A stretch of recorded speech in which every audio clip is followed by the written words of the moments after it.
of the now and the then, where the story starts and never ends. Tune in, lean and feel the groove. Every moment, a vibe you can't lose. It's for the culture, by the culture. Brilliantly's got the soul to show you. Breaking it down, lifting it higher. Feel the rhythm, spark the fire.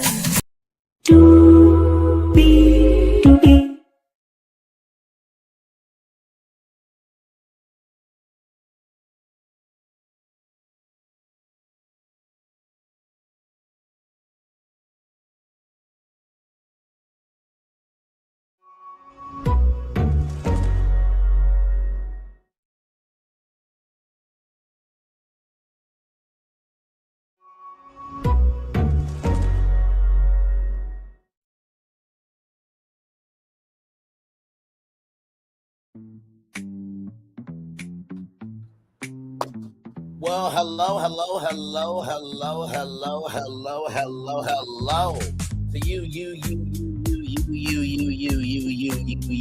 you. And welcome in to another edition of Brantley's Virtual Tour Live. Glad to have all of you here. I've been on vacation for the last weekend this week, so I'm just enjoying my time. But as you guys know, this is our channel. We go live when we want to. There is obviously a lot going on in Black culture, and so as you know, destinations don't wait on nobody, and there's a lot going on that we have to discuss. We're going to start off with my state of Arkansas and how they need to turn it blue. They need to drag Sarah Huckabee Sanders out. Trashby Sanders is her real name, her daddy's name. Plus a lot more stuff. So y'all, let's get to it because Higher is waiting. Low is available, but either way, we got to go on tour. Yes, indeed we do. Let me take down this. I kind of get in trouble here. You see that virtual tour background? Yes, you do. You hear that virtual tour music? Yes, you do. And then there is me, everybody. Good afternoon to you all. Hopefully all is well. So the second day of me being 32 years old, and happy birthday to all my August 10thers out there. August 10th, unite for sure.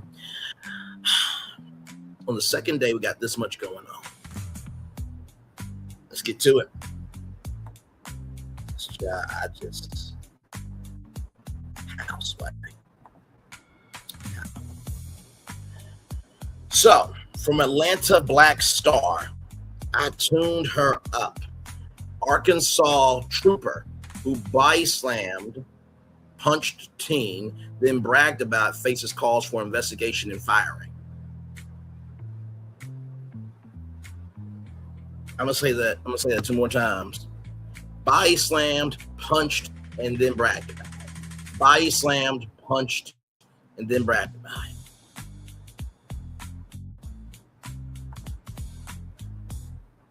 Okay. You know, there is a thing as street justice, right? You do realize, right? There's a thing as family is police, right? Okay. One thing I know about Arkansas, there was a campaign called the Spirit of Arkansas. Everybody rallies together. Don't you think Arkansas can't rise up and find out who this motherfucker is? In the words of Optimus Prime, roll out. Don't you ever think that? Let's get to it, y'all. Ain't no damn sense.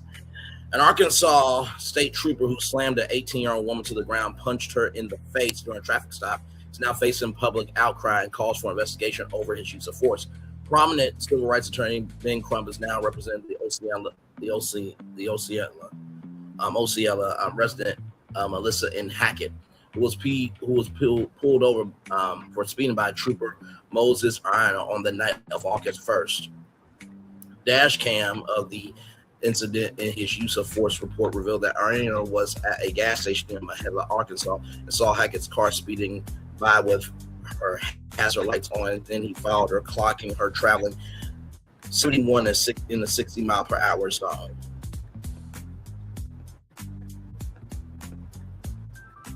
There is that face right there. When he approached Hackett's vehicle on the roadside, she told the officer she was trying to hurry home because she had a broken car window that was unsafe. Orlando said he observed Hackett not wearing a seatbelt and had a seated cold bottle Tito's vodka on the front passenger seat. Her license showed that she was under 21. She did not drink any alcohol, and he didn't notice a smell of alcohol or any signs that she was impaired.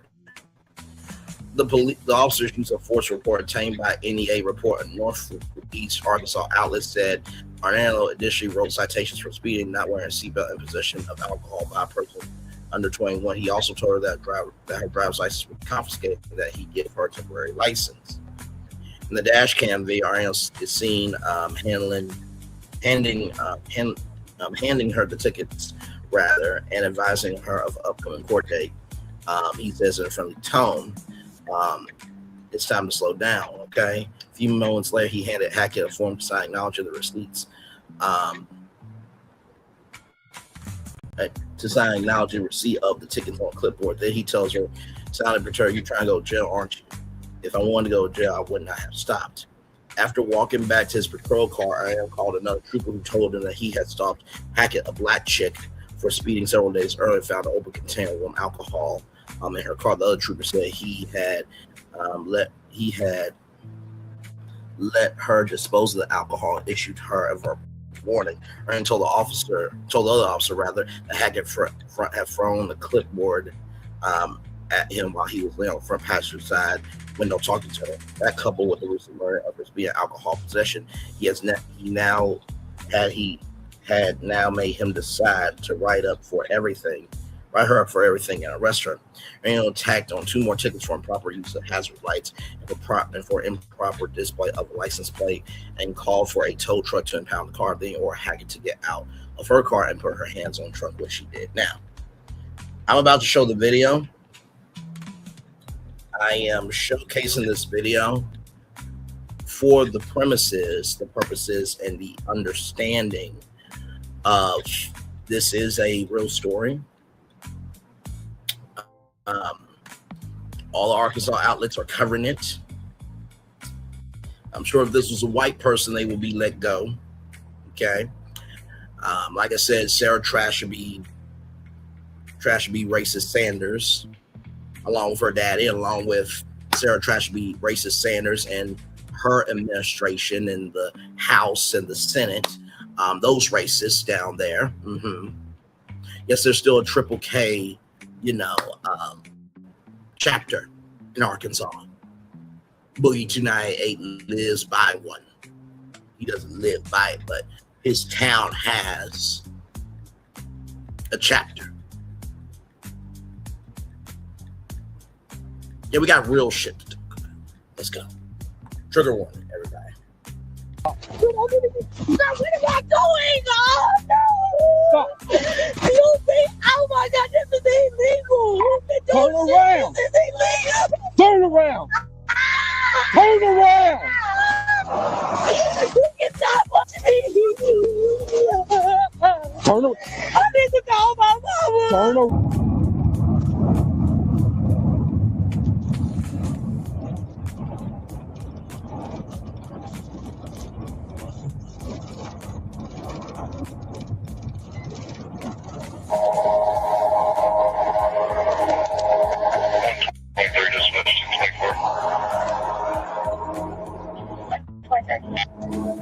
Place your hands on your trunk. Place your hands, yep. 181. Keep your hands on your trunk, but take like 2 steps towards me. Yeah, let me get your left hand real quick. Get your left hand real quick. Do not resist. Do not resist. I need to call my mama. No. Stop. What am I doing? Oh no! Stop. You think? Oh my God, this is illegal! One I need to resisting. call my mama. I don't give a fuck. Turn I around. didn't even do Turn shit. around. This is illegal! Turn around. Turn around. You cannot watch me! Turn around. I need to call my mama! Turn around. I'll punch you again if you don't fucking turn I around. didn't even do nothing! Turn around. Can I call my mama? No, we're past No, that. you just punched me in my head. No, okay. Put your hand. You close down. I Oh, I'm good. Just waiting to take her into custody. I can't believe it. Oh my God. Keep her hands there. Oh, Oh my God. Oh my God. Face. Somebody call my mama. Help Turn me. around. The fuck is your problem? Turn around. My mama. Do you have any weapons on you? No. Oh, my mama. You're acting like a real child. Shut up. Punched me in my face. Why do you think? Because you were resisting? No, I was not. You weren't resisting? No, I literally did everything you told me to do. Yeah, we'll see. Somebody call my mama. Call my mama. Somebody call my mama. Mama.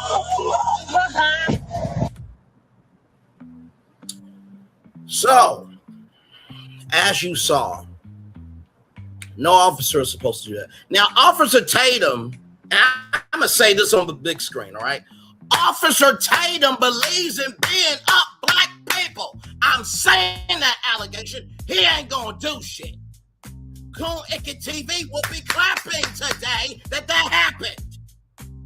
Oh yeah, those two Negroes ain't gonna do shit to me. Oh, I'm making those allegations today. I don't care. Because Coon Icket TV wants to say, oh, we shouldn't judge those white boys. But in a moment, I'm going to show you from Hype Plus a piece of the new interview with Race Bay and Tatum and what they had to say. Right? The reason why I said Officer Tatum would be clapping up to that officer is because remember that clip I showed you where a police officer said, and I quote, we only delete black people. Officer Tatum probably subscribes to that philosophy. I can't hear nobody. Like I said, whoever procreate with Coon Icket TV, make sure you get tested. Make sure those kids have actual men in their lives, because that is a whole social disease walking. Coon Icket TV. Also, Race Bay and Tatum is a social disease walking. A socially transmitted disease, STD. Both of them. Okay? Let's move on. And if what I'm saying ain't true, don't respond. But if you do respond, it must be true to some damn degree. And y'all, I know what y'all gonna say, Brad, you doing too much. No, I'm not. It took Emmanuel Khan with E to have Race Bay and Tatum say, I'm gonna stop going after the mom and dad. Why can't you just have decency, honor, and integrity without somebody telling you what the fuck to do? But this is the same motherfucker that said he wouldn't cry if his son passed away. That's what he said. That's what he said. Don't get mad at me. And Coon Icket TV's upset that black people have a difference of opinion than him. Son, you can't be. You got 222,000 subscribers, and you upset with somebody else having an opinion. And you try and be a hood oceanology expert. Get the fuck out of here. Moving on. And everything I said is alleged. Okay? All right? I was going to make those allegations.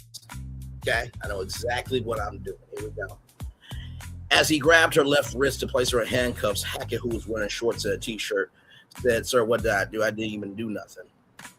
Don't resist, Ariel replied while trying to get her left wrist into the cuff. "I need to call my mama," Hackett said, sounding distressed. The officer then grabbed Hackett under the armpit, spun around, slamming her face to the ground. Hackett seemed stunned and protested that she didn't do anything illegal and asked again for her. "I don't give a fuck, turn around," Ariel told Hackett, who was now on her back. Then a few seconds later, he punched her right in the jaw. "You can't punch me in the face," Hackett complained. Said who? But if you punch an officer, right, you do go to jail, correct? So nobody can punch you in the face, but you can punch somebody else in the face. But yet, to serve, protect, and defend That's what y'all supposed to do. Y'all remember your history, slavery, right? During slavery times, it was slave patrol. Okay, know your history. And he was allowed to punch her for resisting and warned he would do it again if she didn't turn around. I literally did everything you told me to, Hackett said, crying. Ariel's report said after giving Hackett multiple commands to roll over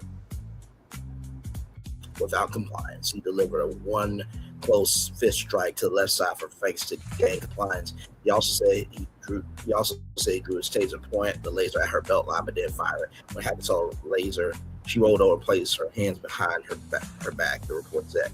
After he stood up and pinned her to the front of his car, Hackett was sobbing and yelling at the motorist to call her mother and help her. You're acting like a real child. She acted like a real child, but yet you punched her in the face. So if somebody happens to find you today and whoops your ass, you deserve a GoFundMe today? Is that what we doing? Okay, all right. Okay. Because she can't have her story be out. Okay, all right. See, there's a reason why we're in 2026, and there's a reason why we have technology. Thank God for dash cams. Thank God for body cams. I got today. Shep Oriel said, adding a few minutes later, adding, you turn nothing into something. Okay, Giles said no one ever. Placed in the backseat of his patrol car, Hackett told the officer that her leg hurt from being thrown to the ground and that what he did was not fair. I do not weigh more than 90 pounds. Hackett said, you didn't have to do that. You punched me in my face. I'm a female. She continued sobbing, begging him to let her call my mama. After I retrieved her phone from a car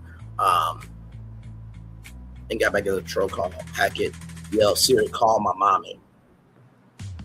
Ariel then said he was turned off her phone. A tow truck operator came and took Hackett's car away, seemingly prompted her to stomp her feet on the door of the police car. An ambulance and emergency medical technicians arrived. Hackett told him that her mouth hurt where she'd been punched, knowing that she wore braces. EMT shined a light in her mouth and said her wires were intact. He also said he didn't see any visible injury to her mouth or legs. A few minutes later, the dash cam video recorded Trooper Ariel telling us that the officer arrived on the scene that Hackett drive away from her. So I hip tossed her at this. She was still resistant. I tried trying to turn around, so I tuned her up. I gave her plenty of chances. Ariel says she kept trying to turn me, alligator. I punched her once on the left side of her face. I pulled my taser. She saw the laser and finally complied. Hackett was then transported to the Mississippi County Detention Center booked with 5 misdemeanor charges, including refusal to submit arrest.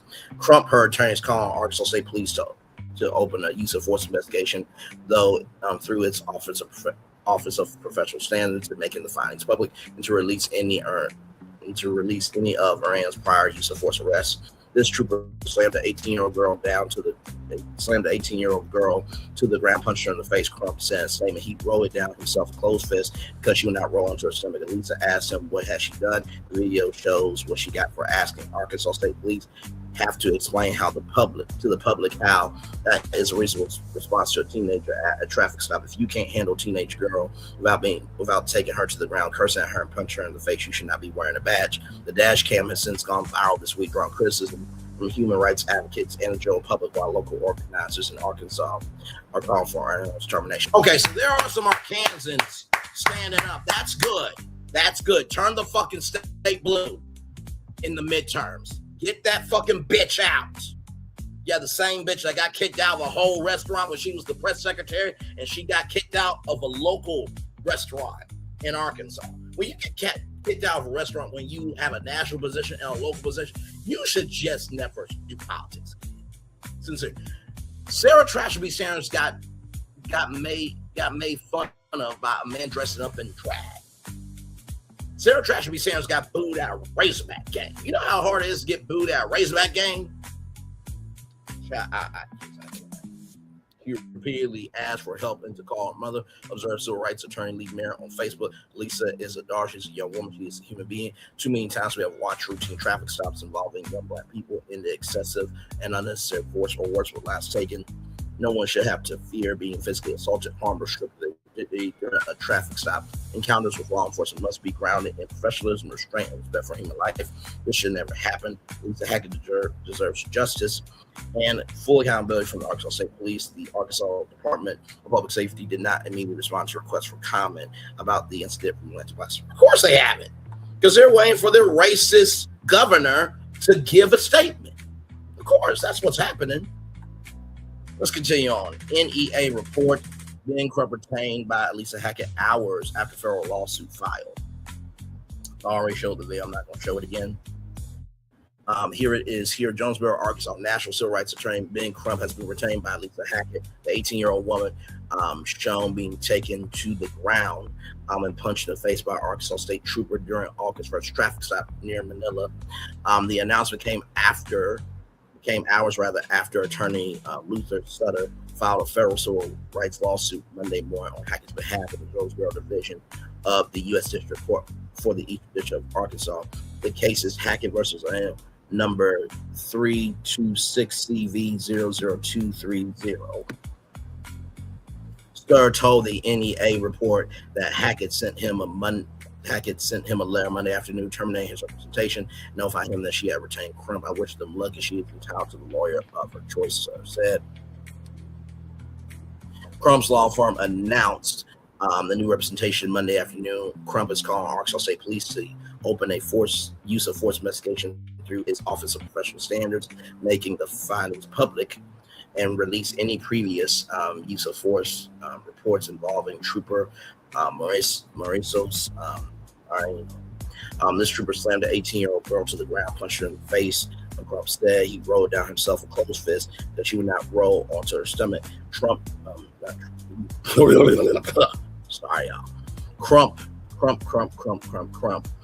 said Arkansas State Police must explain how the trooper's response was reasonable during a traffic stop involving a teenager.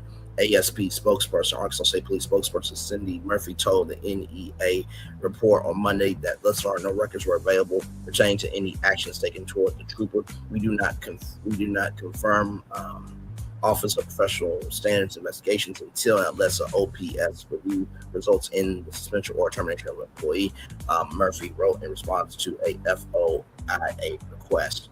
Lawsuit alleges excessive force in retaliation. The lawsuit filed Monday names Moreno in his individual capacity and alleges violations of Hackett's First and Fourth Amendment rights under 42 U.S.C. 1983. The first count accuses Moreno of using excessive force when he took Hackett to the ground and punched her in the face. The second count alleges First Amendment retaliation, arguing that Moreno used force because Hackett questioned the reason for the stop and criticized his actions. The complaint alleges Hackett's questions and criticism constituted protected speech. It claims the punch was punitive retaliation for what the trooper perceived as Hackett's poor attitude or refusal to submit questioningly to his authority. The difference here was Ms. Hackett's speech. The complaint states the filing also argues that Moreno is not entitled to qualified immunity, legal doctrine that can shield government officials from personal liability in civil lawsuits. Hackett's complaints argues that clearly established law prohibited use of gratuitous or punitive force against a non-violent, non-fleeing person who did not pose an immediate threat. It further argues that no reasonable officer could have believed he was being punched for questioning or criticizing him. Hackett is seeing compensatory and punitive damages, attorney's fees, expert fees, expenses, court costs, and interest. She also has requested a jury trial. The complaint does not name the Arkansas State Police or the state of Arkansas as defendants, though it should. Stop and arrest captured on video. Moreno stopped reporting Hackett after clocking her traveling 71 miles per hour and 60 mile per hour zone. Hackett reportedly told the trooper that her vehicle window was broken. She was attempting to get home. According to Moreno's report, he initially intended to issue citations, but changed course after speaking with another trooper had stopped Hackett several days later and allegedly found an open container in her vehicle. Moreno wrote that Hackett became argumentative, threw a clipboard at him, and resisted when he attempted to place her in handcuffs. The trooper's use of force report states that he took Hackett to the ground, delivered a closed fist strike to the left side of her face after she refused to roll into her stomach. Then drew his taser, activated its laser without firing it, according to the report. Dash cam video obtained and first report by NEA report shows Hackett crying out for help, asking to call her mother rather. She tells Reno that he cannot punch her. The trooper responds with profanity and warns that he will strike her again if she does not turn around. Mississippi County jail records show that Hackett was booked at 12:51 a.m. on August 2nd on charges of improper display of tax, violating a restriction on vehicle lamps, failure to wear a seatbelt, purchase or possession of alcohol by a minor, and refusal to submit arrest. Those criminal charges remain pending when Crump announced that he had been retained. All suspects are presumed innocent until proven guilty in court of law.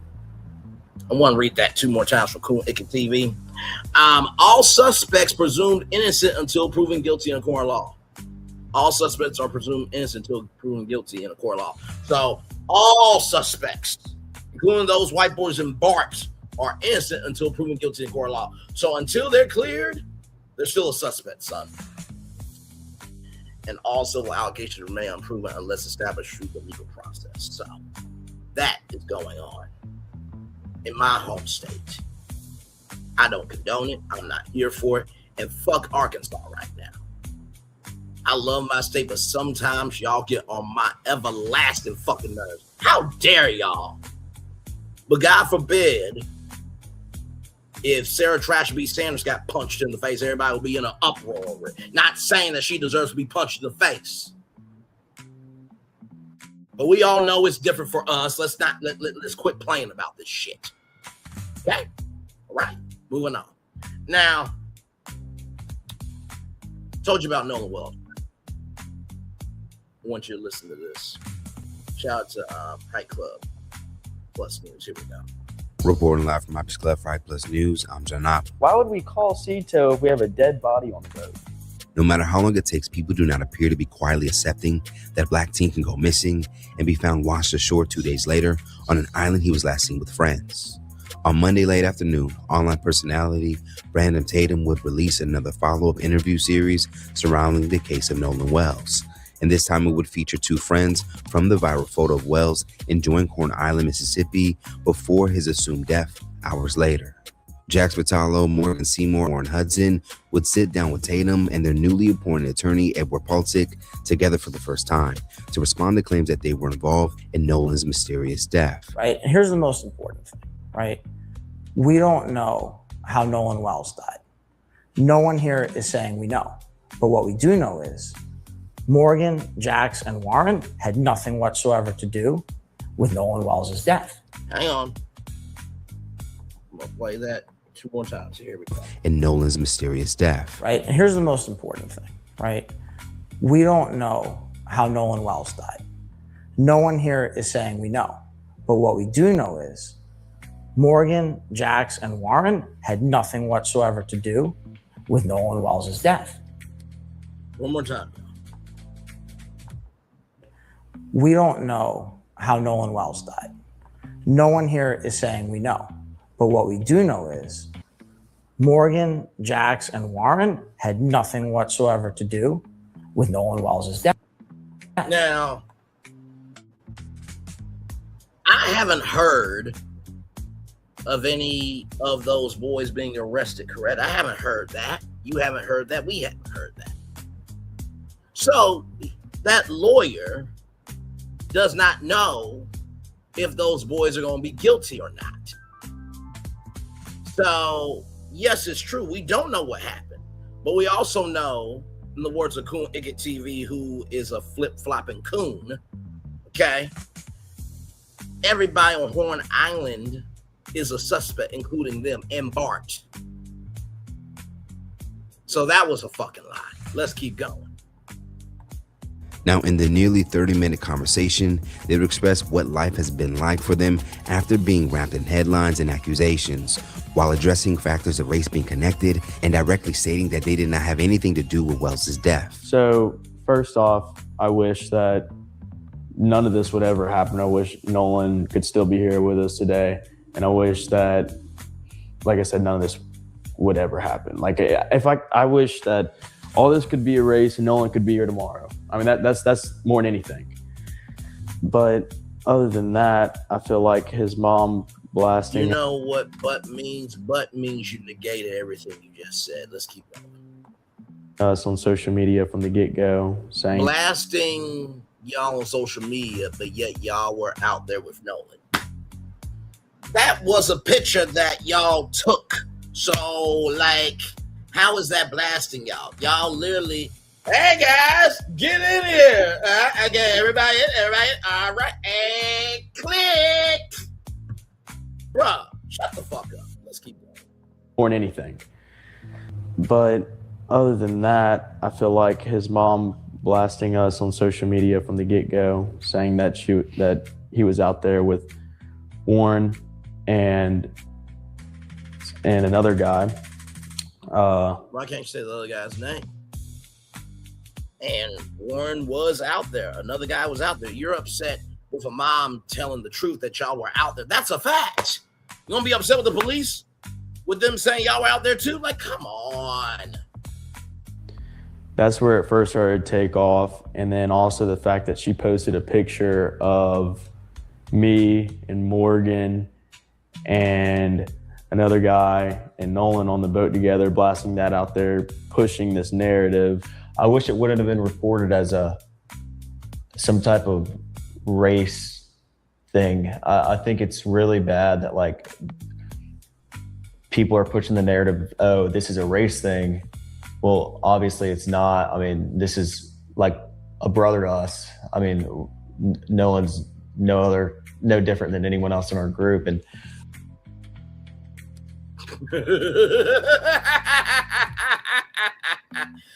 my friend, you are good. Cece, you're good. You are good. You are good. Here's the blessing of our relationship and my subscribers' relationship with me and, me with y'all. We are real human beings that need time to relax, relate, and release. That's number one. Number two, regardless if anybody shows up or not, I'm always going to be about the assignment. And number three, the relationship, the friendship, or whatever ship you want to have with me, it's not determined by the amount of likes, the shares, the subscribes. All that is important. But it's the fact of, are you lifting me up and am I lifting you up? Are we showing respect to each other? And do I love you out loud and behind the scenes? And is it vice versa? That's it. That's it. I'm blessed to have the platform. I'm blessed that we are where we are and, people are watching. But I'm always going to be for people. So you're good with me. Hey, everybody. Welcome in. We are live on tour talking about a lot of things. Yes, indeed, for sure. We're talking about a lot of things going on in Black culture right now. I just got done talking about Arkansas State policeman punching a Black girl in the face. I'm sure Coon Icket TV will make a celebratory video on that later on today. Being facetious, of course, but he is saying we shouldn't judge these white boys. But then he said that Bryce-Bane Tatum held back video of other people that he recorded, and he didn't want to dox him, this, that, and third. And so, he said, I really need somebody to clip this. Y'all, please clip this. But yet you said that we shouldn't judge these white boys, but yet now you're saying about Horn Island is a witness. That means everybody's a suspect. So what is wrong with you? Huh? So yeah, I can make that insinuation that Coon Icket TV will be celebrating that 18-year-old Black girl got punched in the face. Yeah, I can make that accusation based on how he's moving with this Nolan Wells case. And if what I'm saying ain't true, don't respond to me. Because we have actual content over here. Always have, always will. I'm more of a content creator than Coon Icket TV and Bryce-Bane Tatum. Because I don't just post something up there. I don't just post a photo. I don't just post a Google search result. No, I break it down. I give you the origination of the source. I tell you what the source says. Then I give interpretation. I swear to God. I swear, just because you have a lot of subscribers doesn't mean you have it all up here, ladies. Let's keep going. I can't. Here we go. I just wish this wasn't pushed on the media as, oh, this is a bunch of white guys that killed a black guy, or this is, you know, like in the beginning it was like 4 guys went to a stranded island and dumped Nolan at the island and just left him there. Like even from the beginning, it was just like this thing, and no one had facts, and they were just pushing this horrible narrative, all lies about everyone, and it's sick. Before so I wish that would have. Let me explain to you my resume. I was on Nickelodeon, the kids network. Okay, I was on ABCNews.com during 47 Hillary Clinton. Okay, I was at Kent State, and they were taping some stuff, and I got to be a part of that online coverage. I called into the Steve Harvey Morning Show. 7.5 million people heard me ask Steve Harvey a question about interviewing him on my radio show, Dr. B's Crib Almost Live. I said goodbye to Mary on WeTV. I was on with Carlos Watson after Joe Biden got elected. I was a part of the inauguration after show. I was on iHeartMe at the age of 26 years old. I broke out the Never Ever Mets on YouTube. I broke out Hard Hustle Houston on YouTube. I was ahead of NBC News and the Today Show about the Versant spinoff. Don't play with me.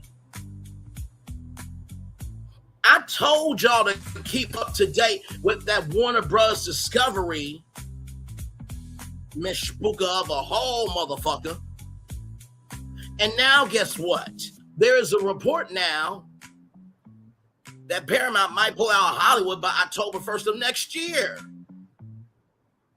But y'all so concerned about Love and Marriage Huntsville, y'all don't recognize that Paramount bought Warner Bros. Discovery.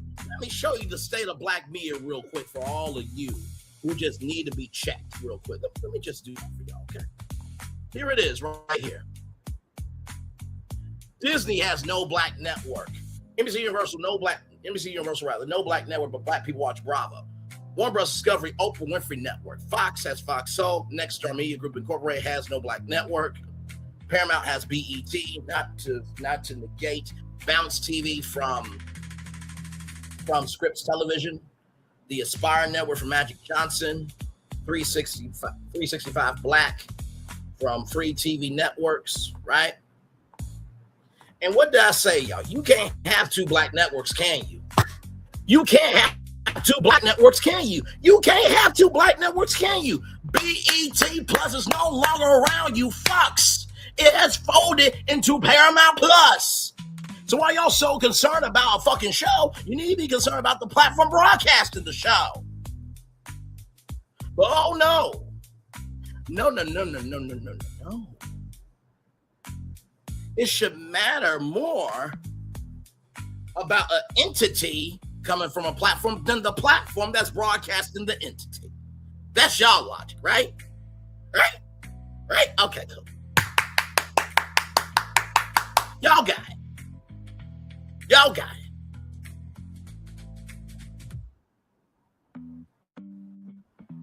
I was talking to a friend yesterday. I said, do you think when I get in the media game that I'm changing up being a media commentator? Fuck no! Is Variety, The Wrap, Deadline, The Hollywood Reporter, are they going to shut down talking about Hollywood? Fuck no! So if they ain't going to shut down, why do you think I'm going to shut down talking about media?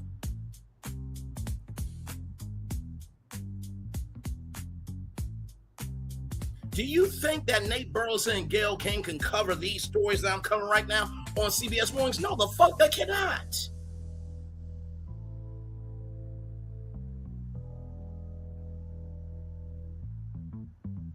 I always told y'all, if you understand the moves that are happening around you, you understand what you're seeing in front of you.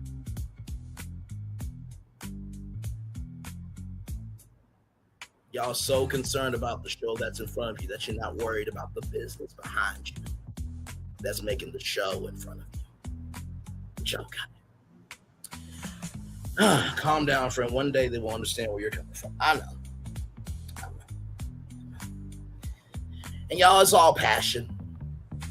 If y'all really think I don't like this, that, and the third. Guess what? Everybody's got the right to not like what they don't want to like. But what you can't, you won't, you never will hear anybody say is that Brandon Lee ain't for people. That Brandon Lee ain't for good men and good women and good children trying to do right. You ain't never going to hear me try to down somebody trying to get it right as an entrepreneur. I can't tell you how many black entrepreneurs we've talked about on this show. Too many to count. I can't tell you how many opportunities I've told y'all about.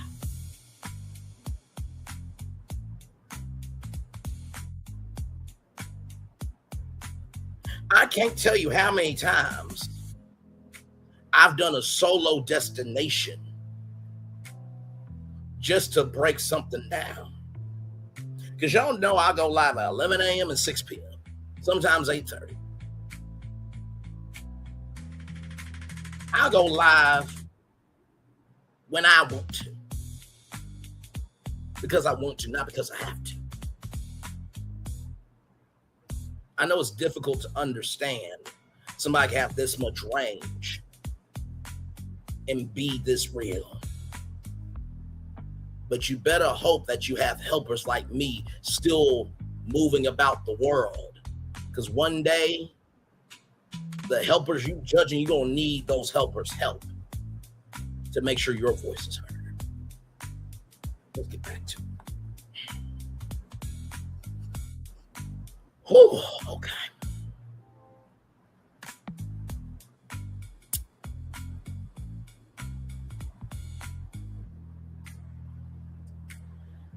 Let's keep going. Love you, CC. Been completely different.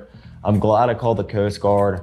I'm glad I made the first contact within all of this. I'm glad I was the first one that called Christine Wells that night and told her that we haven't heard from her son.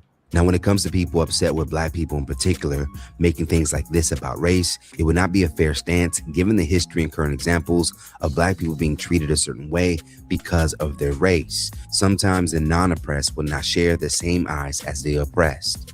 Now, ironically, in this same interview, we would catch a moment that contradicts claims that race is not connected into this story. When Tatum would reveal that the friend's other black friend would be denied service at a store due to his connection to the case, in which Tatum would then ask if the friends too have been shut down by stores, in which they would admit no.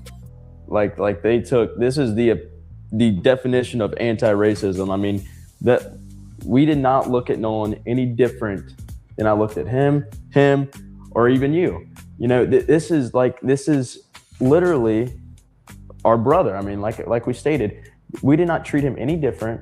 We didn't treat Trayson any different. We don't treat Trayson any different. And they just flipped it. And I just think that is so wild that they're pushing this thing that they're saying, oh, they want to end racism and all this stuff. Well, they're the one pushing it. Because I heard that Trayson, he went to a corner store and they told him his money is not good there. They wouldn't even let him buy Gatorade. Yeah. Are you experiencing things like that or something totally different? Right. I wouldn't say like that. I think I haven't been denied, anything, but like Trayson, it's hard to hear from a good friend of mine that he's getting denied a Gatorade and a Red Bull before work. So if treatment in the aftermath is different from theirs, then what other factors could it be? Now, just before this full moment would be released, a clip would be shared via TMZ, specifically highlighting the moment when the boys would directly address the now infamous Cito call and not killing Wells. For many, Patalo's response would stand out given his detailed denial. What is your thoughts on that phone call to Cito? Some people have gone out and done enhancements to the audio, and in doing that, created a transcript manually. It doesn't appear that the transcript was derived from an automated system or have any, in my opinion, real integrity with it. So what do you guys think about that audio? Well, I can go ahead and say that as you posted that clip of all of us on the boat, as it's not rolling, but right there sitting in the water, Wyatt's on the phone with Cito in that clip. I mean, he's on the phone. Wouldn't you think that you would have seen Nolan on the bottom on the floor or something? or scrambling around, or everybody in a pot, like in a small space on the boat looking at him or something. I mean, it's just so crazy to think that, why would we call Cito if we have a dead body on the boat? I mean, why would we call the Coast Guard? Why would we do the things we did if we know we killed somebody? Now, in response to this new break of silence, many Black online users would respond to the interview, with many sharing their lack of trust to the men's body language, answers, and decision to only be interviewed with Tatum, which for some shows their desperation to clear their names. To note, the investigation is considered ongoing, and neither one of them have been labeled a suspect by local authorities. Hey, quick question. Who said anything about dumping his body on the island? When was that ever brought up? Why are they doing these podcasts? Like, what? Are you sure that the mom is a judge, or are you sure they have lawyers retained? Why are they doing these podcasts? Because if I'm your legal counsel, at no point would I be telling you that it is a good idea to talk about anything. Because there are literally cases being built right now. Anything they say, it can go into court. Why are they doing these podcasts? Someone is clearly encouraging them to do this. And for whatever reason, it's not good. But this lets me know a couple of things. For one, these boys are definitely fighting this case in the court of public opinion already. The more public they can make it, the more times they can go out there and tell any story, the more times they can frame it as if they are just these 4 innocent little boys that went out with their one friend and they just don't know what went on. And the fact that people are trying to make this an issue is just, it's so terrible. It's so evil. They're fighting this case in the court of public opinion right now. It's so they can get ahead of any jury. I've said this before. This is what they're doing. They're trying to get ahead of juries. They're trying to get ahead of the selection that will take place. They're trying to get ahead of all of the stories that will be told when a trial comes and they have to pick a jury and people have their opinions. They're trying to get this out there already. Now, let me pause it here for a minute. CC, like I said, I love you. And I know you told me to calm down because you know my passion. And you know my soul for people. My passion for the truth, my soul for people, most of all.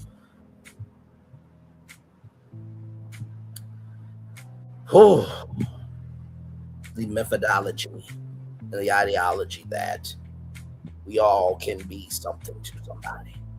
So I love you, thank you, and value for that. Just want to breathe for a minute and say that. We also have to understand, ladies and gentlemen, that they could move this to a jurisdiction that has an all-white jury. Everybody remembers the Old Trade trial, right? I remember watching OJ Made in America. Great documentary. Yeah, I watched it. There was a black woman that said that she based her vote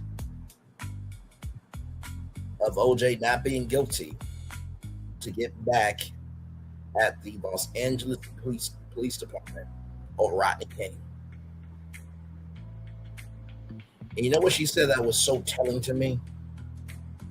She said, that first time we did to free you. This time, you're on your own.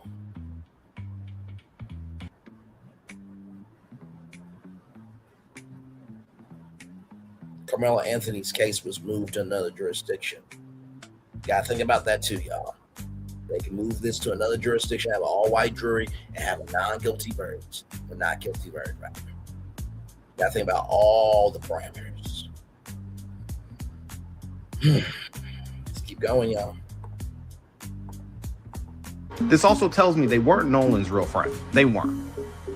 They absolutely were not friends with that young man. And I don't care how many different times they say they were, their behavior screams otherwise.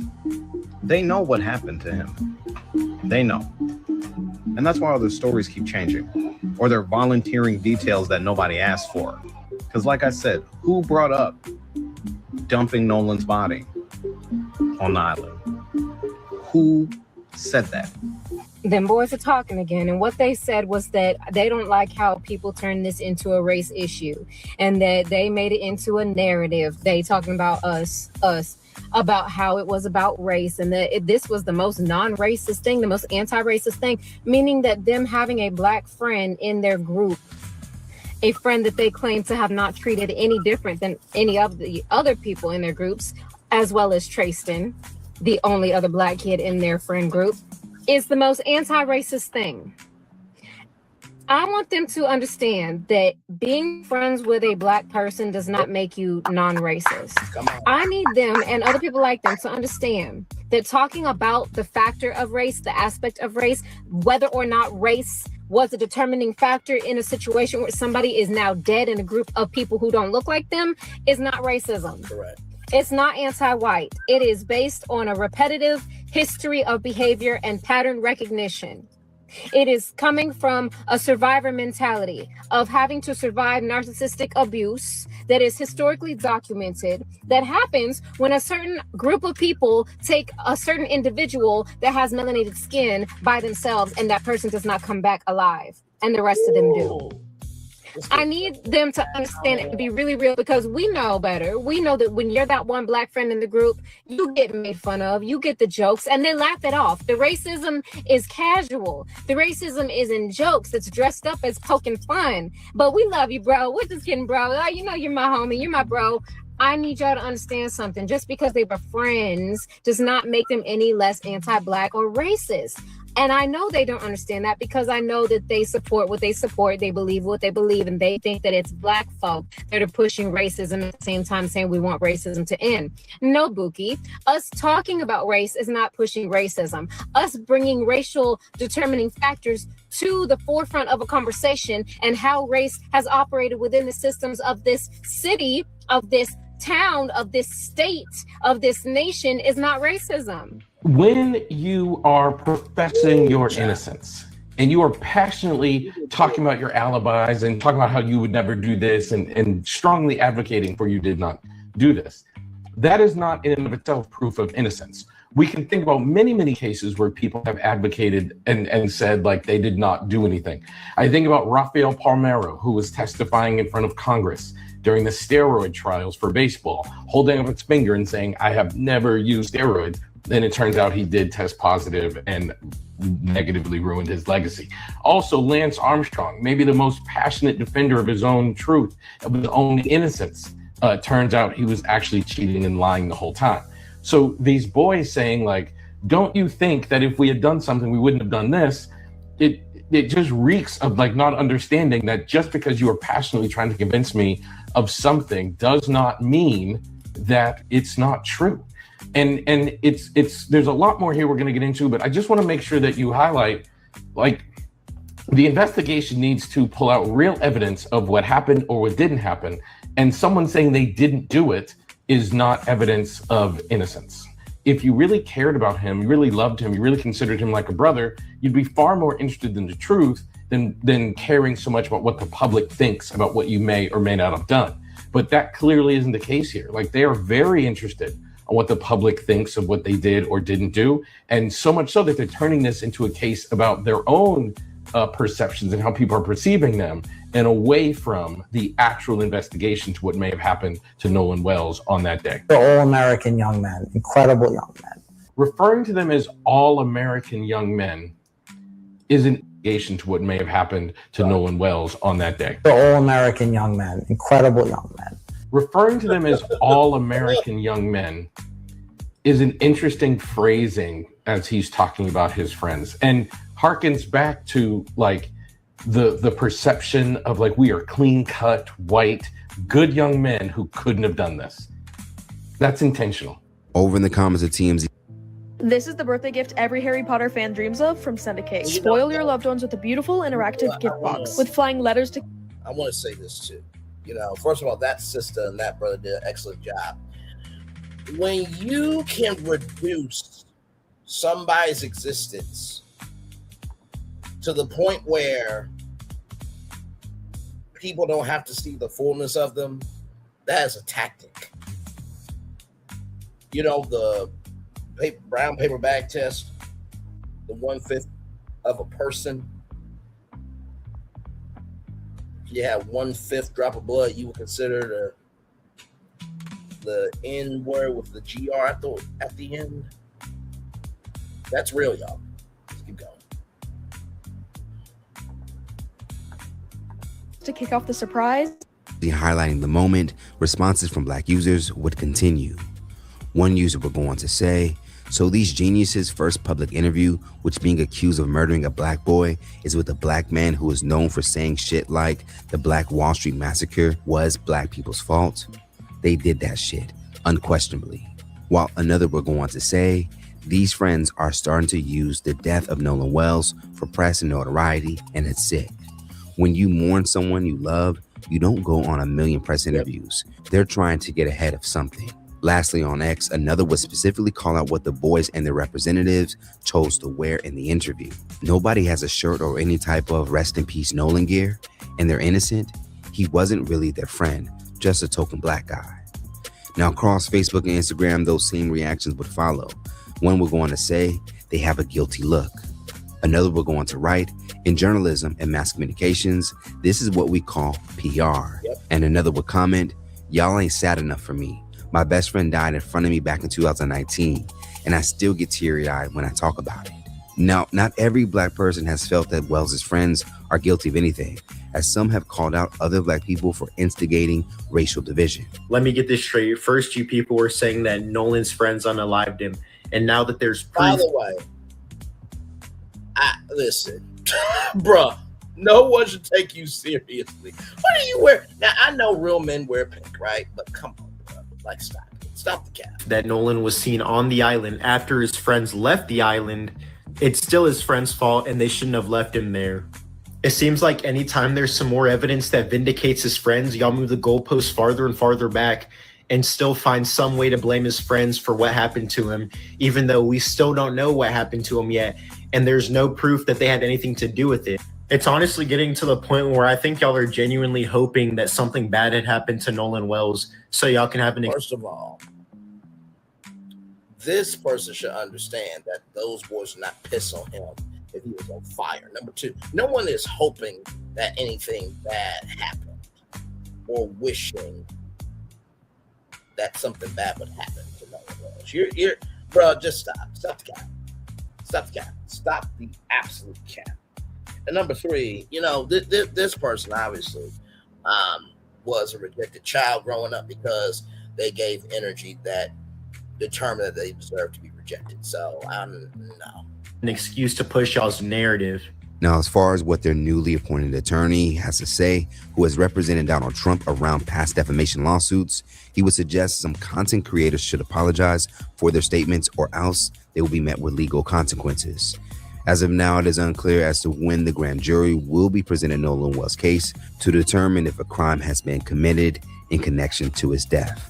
But as mentioned at the top of this report, it doesn't appear that people will stop talking about it until they get those answers.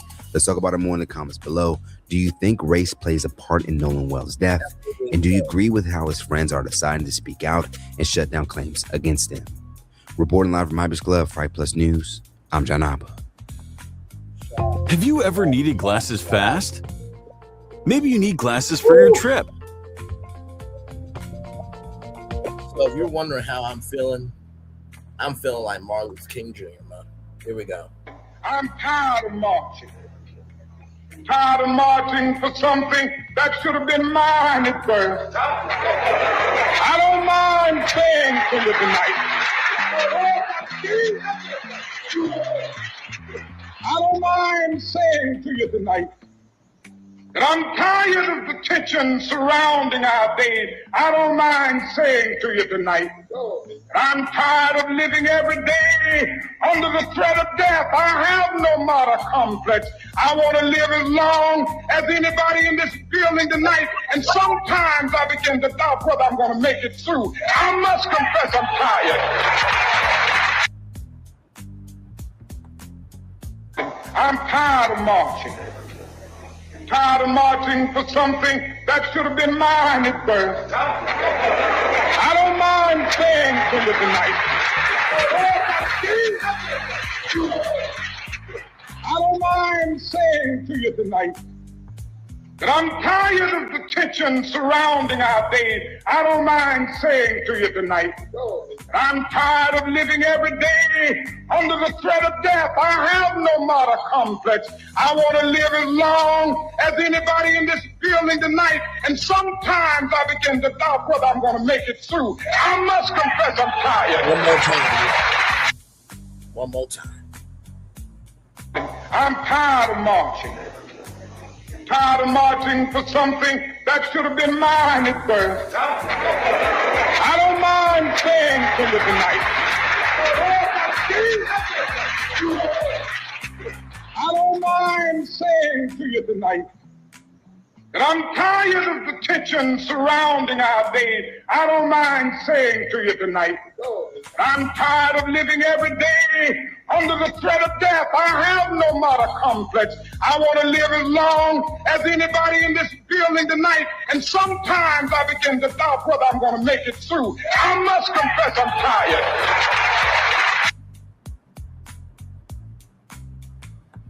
Need I say more? Need I say more? Need I say more? Even Dr. King was tired of marching. Ooh, my Lord Jesus, we got so much more to go. Talk about this here. Since Emmanuel come with the E said nobody is dying in Mississippi. Person of interest questioned after a Mississippi woman found hanging from a tree. NBCNews.com. Tasha Fortune's mother says that Fortune was at peace the last time they saw each other, and that she doesn't believe her daughter took her own life. A 29-year-old black woman from Mississippi was found hanging from a tree behind an abandoned home in Jackson last week. The body was discovered August 3rd in the 500 block of Road of Remembrance. The Jackson Police Department said in a statement. The Hinds County Coroner's Office identified the woman as Tasha Fortune. There was a guy on Instagram that said this was the fifth woman that has been strange fruit, that has been made strange fruit rather, without a cause. Police say the circumstances surrounding her death remain under investigation. This is an active and ongoing investigation. The police department said we will provide updates as new details develop. Terrence Anderson, who is said to be a person of interest in connection to Fortune's death, was taken into custody on an unrelated weapons charge. In NBC affiliate WLBT Jackson report. Anderson's brother, Tony Anderson, confirmed the arrest to NBC News. He said Fortune and his brother have a 5-year-old son together and a child lived with Terrence. He also said that he does not think his brother was involved in Fortune's death. Sometimes they'll have a few occasions where they may get into it or whatever, but that was about it, Tony Anderson said. They had their good days, they had their bad days, but I don't think he's done anything like that. The autopsy will actually tell what happened to her, and I'm sure there'll be a second autopsy courtesy of Colin Kaepernick. Shout out to Colin Kaepernick and what that brother is doing for our community. Christy Spivey, Fortune's mother, told ABC News she last saw her daughter July 26th after an event in Kentucky.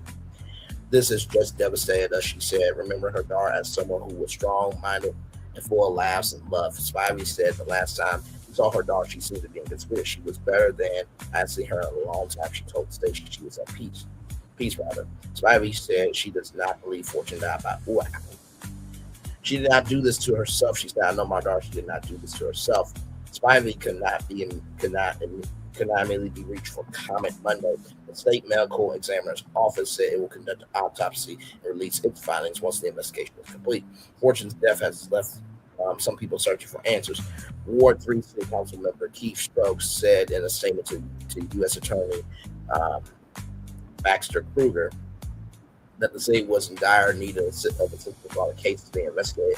WLBT report. During a recent court appearance, the detective said Terrence Anderson had been interviewed about Fortune's death. The news station reported he denied any involvement, but told police that he had an argument with Fortune, according to WLBT. Tony Anderson told NBC News that his brother is a convicted felon, but had been out of trouble for years and has a job working as a painter.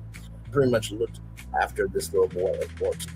Only also said 4.5 substance abuse problem and was living at the abandoned home where her body was found. Jackson police did not need to respond to a request for comment. If you or someone you know is in crisis, call or text 988 or go to 988lifeline.org to reach the 988 UAID in crisis hotline. Visit speaking of UAID, SUICIDE.com/resources. Prayers up to Miss Fortune and her family and her friends and everybody in between, y'all.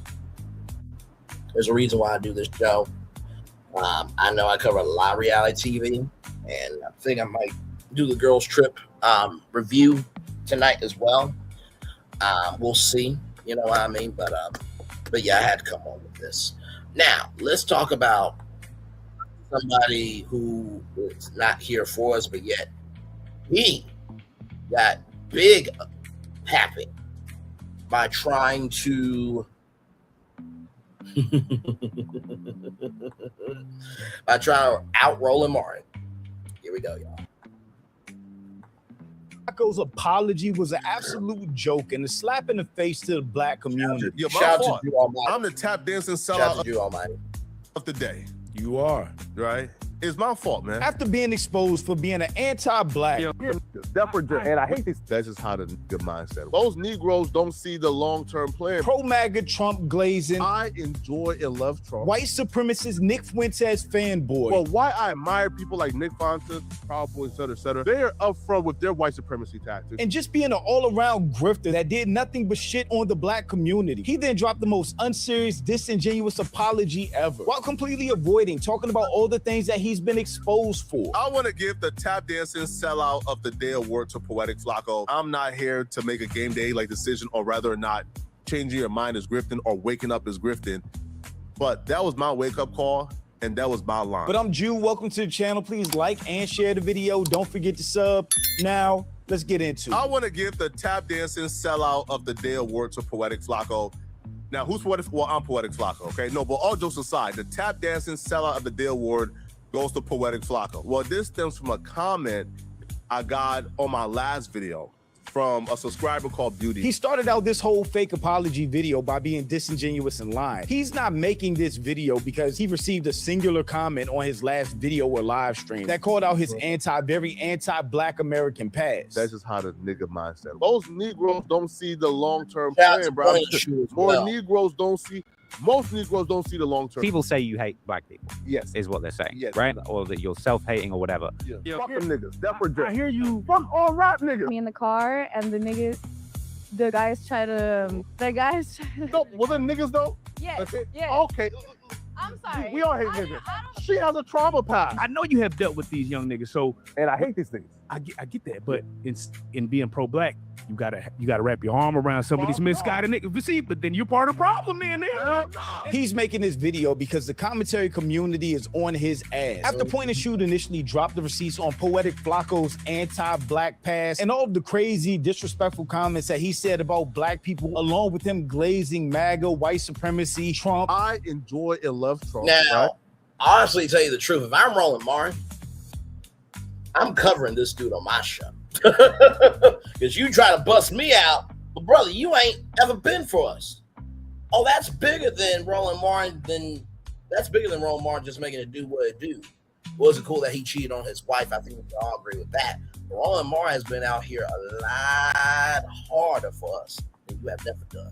Poetic Flacco. And like I said, you still a PDF academics. Right?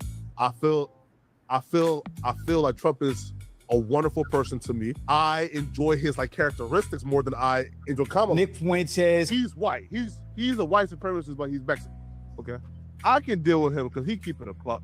I'm for purifiing America, getting rid of every other race, all the months, get rid of them. I'm all for that.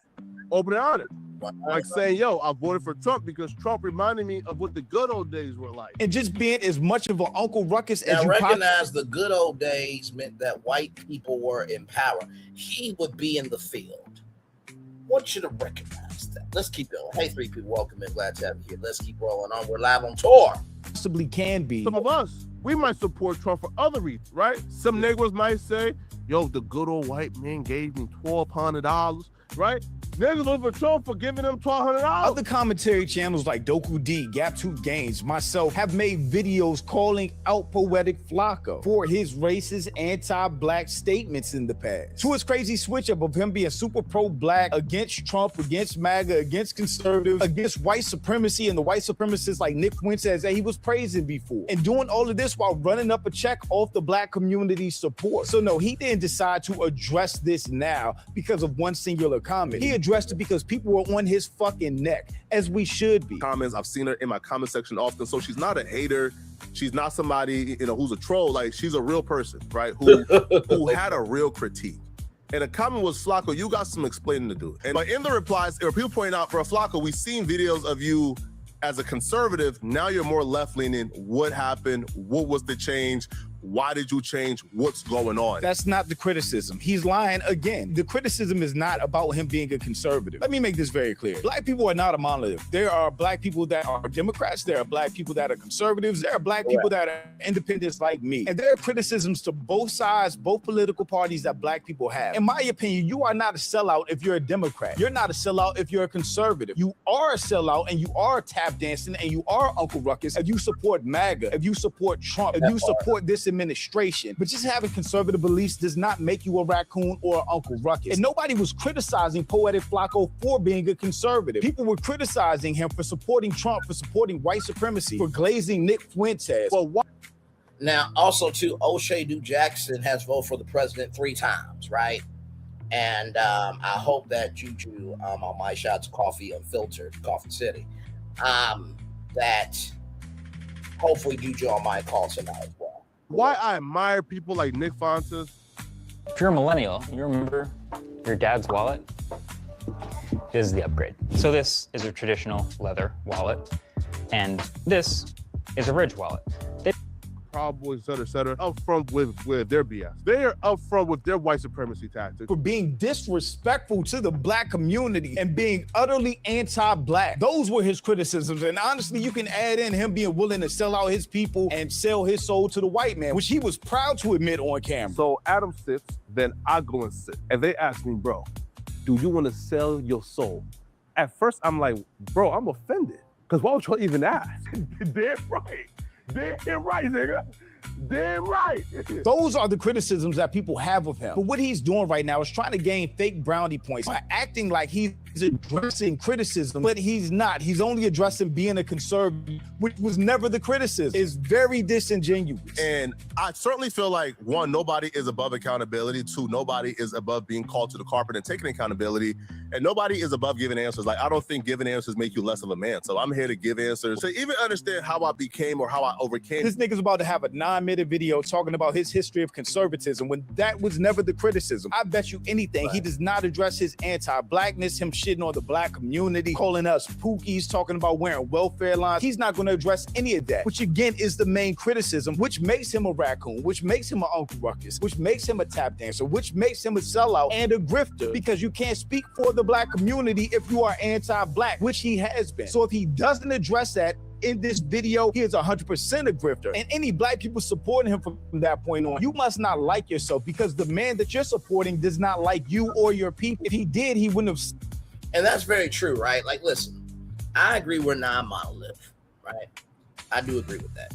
In the same token, I truly believe, right, that at the beginning, middle, end of the day, the only way we will ever rise up is if we call people out. And like I said, I think my takes are about 8 out of 10 times, right? To be real with y'all, I just feel like now all skin folk are kin folk. Let's keep going. Said all the things that he said, and he would acknowledge it up front, take accountability for it, and apologize for it, which I guarantee you he's not going to do in this video. You kind of have to understand a little about my life. Now, a lot of you guys already know this information because it's no surprise, but I spent a lot of my life in North Dakota, right? And North Dakota is overwhelmingly conservative, is Republican. Like, mostly, like, damn near everybody like I know is conservative in North Dakota. It's one of those things where you don't really even think about it. Even like certain quote unquote Democrats or conservative, is just a place where conservatives are. I was even raised in a really conservative household. My father was a conservative African man. To this day, he's still conservative. What I want to know, because I don't give a fuck about him being conservative. Child, I watched this, and that thumbnail is exactly what happened in that live. I watched it. Poetic Flacco, just, I mean, he's the stuttering black John Melendez. Okay, and nothing wrong with having a stutter. Okay, Steve Harvey had a stutter. Plenty of other women had a stutter. That's not the problem. You can't say that you're for us, but yet you're supporting somebody that is destroying us. You can't say you're for us, but yet you're supporting somebody that's destroying us. You can't say you're for us, but yet you're supporting somebody that is destroying us. Let's keep going. Want to know about his anti-blackness. Is your father anti-black too? Does he shit on black Americans all day? Does he call us lazy and say wearing welfare lines like you typed out? This is what he used to do back before he joined YouTube. He was a political activist. You're a Negro in reading this. First off, stop identifying black people as Negro. This ain't the 1960s. That's disrespectful and ignorant as fuck. If you're a Negro and you're reading this, chances are you identify. I don't use that language in my everyday life. I've used it here and there, but that's not the totality of who I am. But y'all straight up now. I don't put up wish that I don't have to. So yeah, I even call Issa Rae. I wish he said I'm rooting for everybody black. I'm like, does that include Amanda Seales? Or are we being selective? Now, with Amanda Seales, we can understand why. You know what I mean? But it's like all skin folk ain't kinfolk, child. We got to start being about that. As a Democrat, but are you really a Democrat? In the mind of the average impoverished black person, Democrat equals free stuff, free stuff, free stuff. And Obama, he sounds like a racist ass white person. That being said, if black folks took a break from standing in line for Section 8 applications and actually introspect a little, they will realize their own personal philosophies don't align with the ideology of a Democrat. I can almost guarantee you that Pookie, that's crazy because again, Poetic Flacco is not a black American. He is an immigrant talking down on black people like this. But Pookie will turn the corner and go vote for a Democrat solely due to misconceptions he's been fed since birth. He's about to be yapping about his family's history of being conservative when nobody cares. None of the criticism was about that. To this day, my father is still conservative, and he don't even live in America anymore. My dad moved back to Liberia to work in the government, and he is still conservative. So that was what I was surrounded by, and I bought into the hype. I bought into the hype so much, I didn't even bother doing research. Like things like trickle-down economics.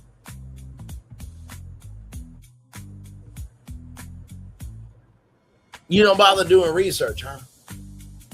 You don't bother doing research, huh? You don't bother doing research, huh? Okay.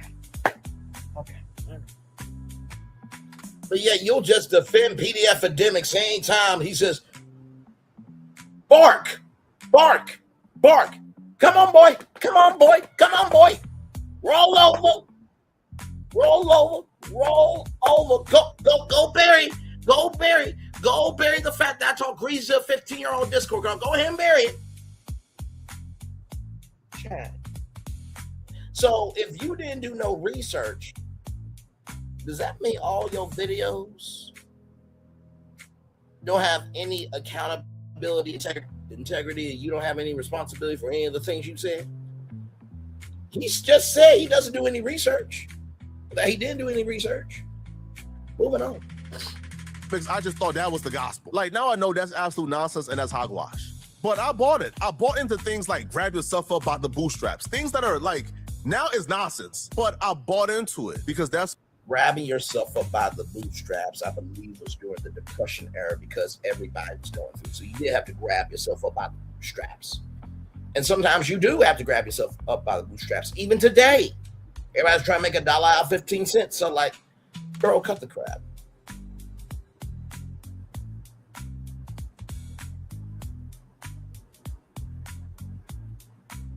Sorry, I'm just checking something on my phone. And yes, we're going to talk about Tasha K. Don't you worry. Because I saw Tasha K earlier this morning, right? And she did this video of like, I'm done. I didn't get why, but oh, buddy, wait till you see. what we're going to talk about here a little. That's what I was surrounded by. That's what I bought into. I didn't leave North Dakota, I think, until 2022 when I came to work for No Jumper. What does any of this have to do with anything? Even that, you still had the internet. Social media was still a thing. You could have Googled, you could have learned, you could have researched, you could have done your homework to inform your decisions and your biases. But you're telling me you didn't do any of that until 2022 when you got to No Jumper in California. And again, who gives a shit? Nobody's criticizing you for being a conservative. We're criticizing you for being an anti-black Uncle Ruckus sellout and a grifter, which is what you are based on this video and the previous ones. Me being conservative at the time was not something that I really hid, to be honest, right? I was on camera spewing the same nonsense, trickle-down economics, grab yourself up by the bootstrap, just being uneducated and not really understanding the history. These were things and policies that I actually thought worked. My wake-up call for me was the rise of white nationalism. When I realized this. Look at you on my face. The fuck? It's always been here, son. The rise of it. Child. Drewski has done more to impregnate people with the word of God than Poetic Flacco.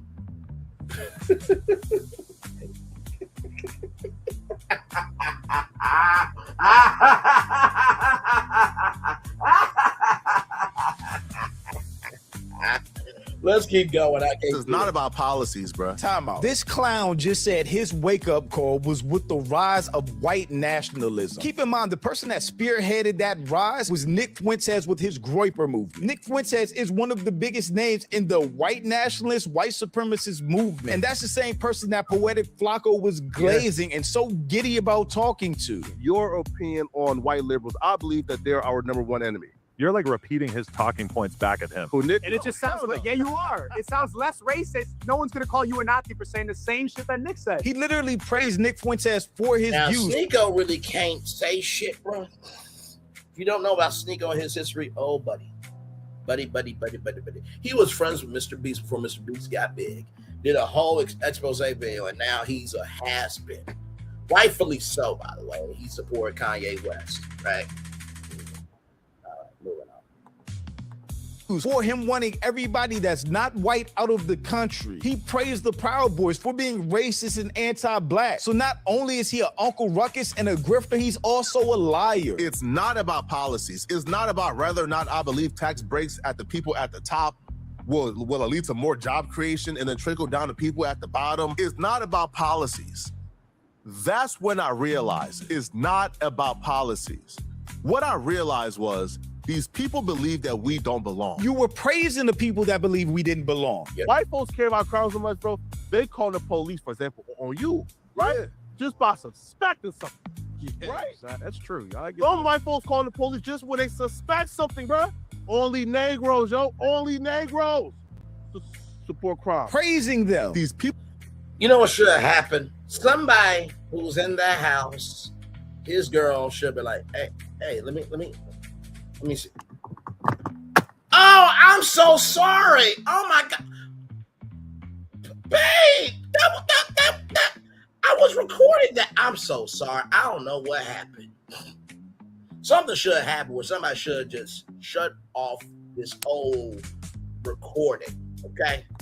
People believe that this country belongs to white folks, that this is a country for white folks and by white folks. Just in case you didn't see my video, this is how he talks about white people. Should he be proud to show off that white face? Yeah. That good white skin, that beautiful, white skin. Say, yo, white lives matter. Yo, listen, I have white friends, I'm seeing that right now it's tough on white folks. They can't really say too many things. They're being oppressed. Freedom of speech is being taken away.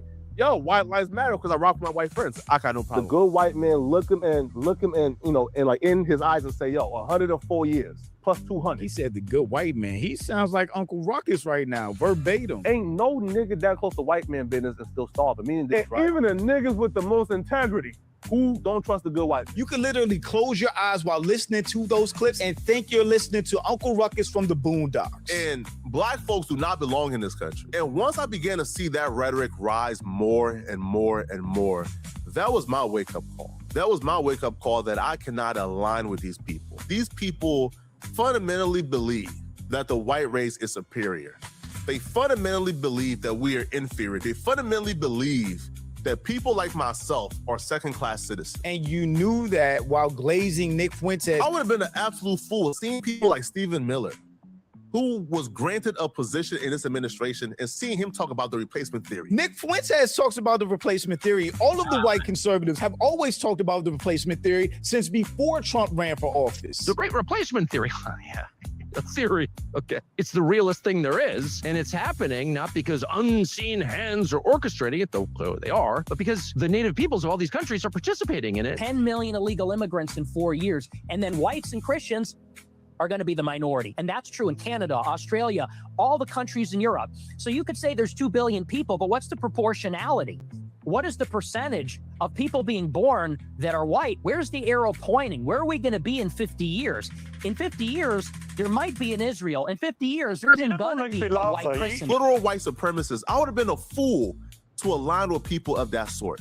And that was my wake-up call. My wake-up call was the rise of white nationalism. When these folks stopped pretending. He's a fucking liar. There was a time where, a lot of these people, they would deliberately hide and conceal their real opinions to placate the mainstream society. But once Trump came back, once white nationalism became a thing, once people like Charlie Kirk was on Twitter saying that bruh, whether people cloak it or not, it's always been here. I mean, Abby Phillip needs Braylon Lee to handle her heavyweight stuff because they're on CNN late night disrespecting black folks left, right, and center. The hell around Muslim can't be the mayor of New York because he's Muslim. Because people have memory like goldfish online. Let me just remind you. The right became overtly racist when Obama became president. They start talking about we need to take our country back and white man fight back. And then the white replacement theory came up. And they've never once hidden how racist they were. So by the time Trump took office, they were in full effect. And after Trump left, we had a whole different administration and Trump came back. And he was still glazing Trump 2 years ago. Cut it. Yo, Trump, no more niggas, right? No more niggas. Because, if you let one nigga out of jail, bro, you about to get, I'm talking. Somebody is offering me $500,000, $1 million to come and DJ at an event that's honoring Trump, bro. Sign me up. Where do I go? Sell out. This man walked into a room for the National Association of Black Journalists, like hostile territory. And he walked in, not even shaking that man's hand the right way, bro. It's like you don't even want contact with him. Like, based on this body language I hear, bro, you know she was gonna be on BS with Trump. He's a little academic. He's just a Trump That's blazer, it. for sure. Trump stood in the fire and answered all the questions. Mind you, Kamala Harris hasn't done nothing like this and probably won't ever. In such a horrible manner, a first question. You don't even say, hello, how are you? Are you with ABC? Because I think they're a fake news network, a terrible... I'm sorry. It's just the voice sounds like a cartoon. Let's hear it one more time. First question. You don't even say, hello, how are you? I'm sorry. That part just makes me laugh so hard. Blazer, for sure. Trump stood in the fire and answered all the questions. Mind you, Kamala Harris hasn't done nothing like this and probably won't ever. In such a horrible manner, a first question. You don't even say, hello, how are you? Are you with ABC? Such a horrible manner, a first question. You don't even say, hello, how are you? Are you with ABC? Because I think they're a fake news network, a terrible network. It's a fake network, but you've been on it several times as the president of the United States, bro. Like, just cut the Aura is immaculate here. This is an away game. It's an away game and they're being hostile. And this man got so much aura, bro. He's winning over the room, bro. He got the audience. Here's the crazy thing about this. This video was 2 years ago when Trump went to the National Black Journalists Association in Chicago, whatever it's called. That was in 2024. At this point, he was still pro-Trump. So he's lying about the rise of white nationalism being his wake-up call. Where I said, they're not playing fair. These people, these very same people are willing to go against the quote-unquote constitution they swear by if it comes to oppressing us. That's when I realized, bro, things like the quote-unquote like constitutional conservative, bro, all that hogwash is nonsense. Everything you're saying is nonsense. A lot of what I said, I can't take back because it's already out there. What did you say? How about that? How about you address what you said? Don't talk about some random, vague, conservative concept that nobody questioned. Talk about your anti-blackness. Talk about your white supremacy glazing. Talk about your Trump glaze. Talk about all the shit that you said from these clips. Me being a conservative at some point in my life is already out there. I cannot take it back. But what I can say is, yo, if I said something that hurt my audience, is people who watch me and support me. Is he about to say, I'm who's a sorry part if of I this offended mission. you? Or I'm sorry if you're offended? If they heard and seen that and it affected them and it caused them hurt or trauma or pain, yo, bro, I apologize. He had the full YouTube apology. I'm sorry if you were offended. He does not care about y'all. He does not care about black at all. Bruh, if people are making videos on you, you have offended. There's no if, and, or but there, okay? If he did, took full accountability for everything that he said, line by line, he could have went clip by clip, been like, this was bad, this was a bad look, I shouldn't. I mean, at this point, but when Flacco may support the fact that EDP 445 are not going to jail. At this point, yes, I've watched the documentary, he a sick fuck. Straight up a sick fuck. And he could still be going to jail up to 2027. Child, let's roll. I can't do it. Shouldn't have said that. I was misinformed. My bad. I apologize. He didn't do none of that. I do apologize to you guys, man. If you guys seen anything I said in the past and you guys said, man, Flock, I supported you. Damn, man. Yeah, my fault. All right. So that's one pair of glasses. Yep. With prescription lenses, plus anti-reflective lens. I'm the tap dancing sellout of the day.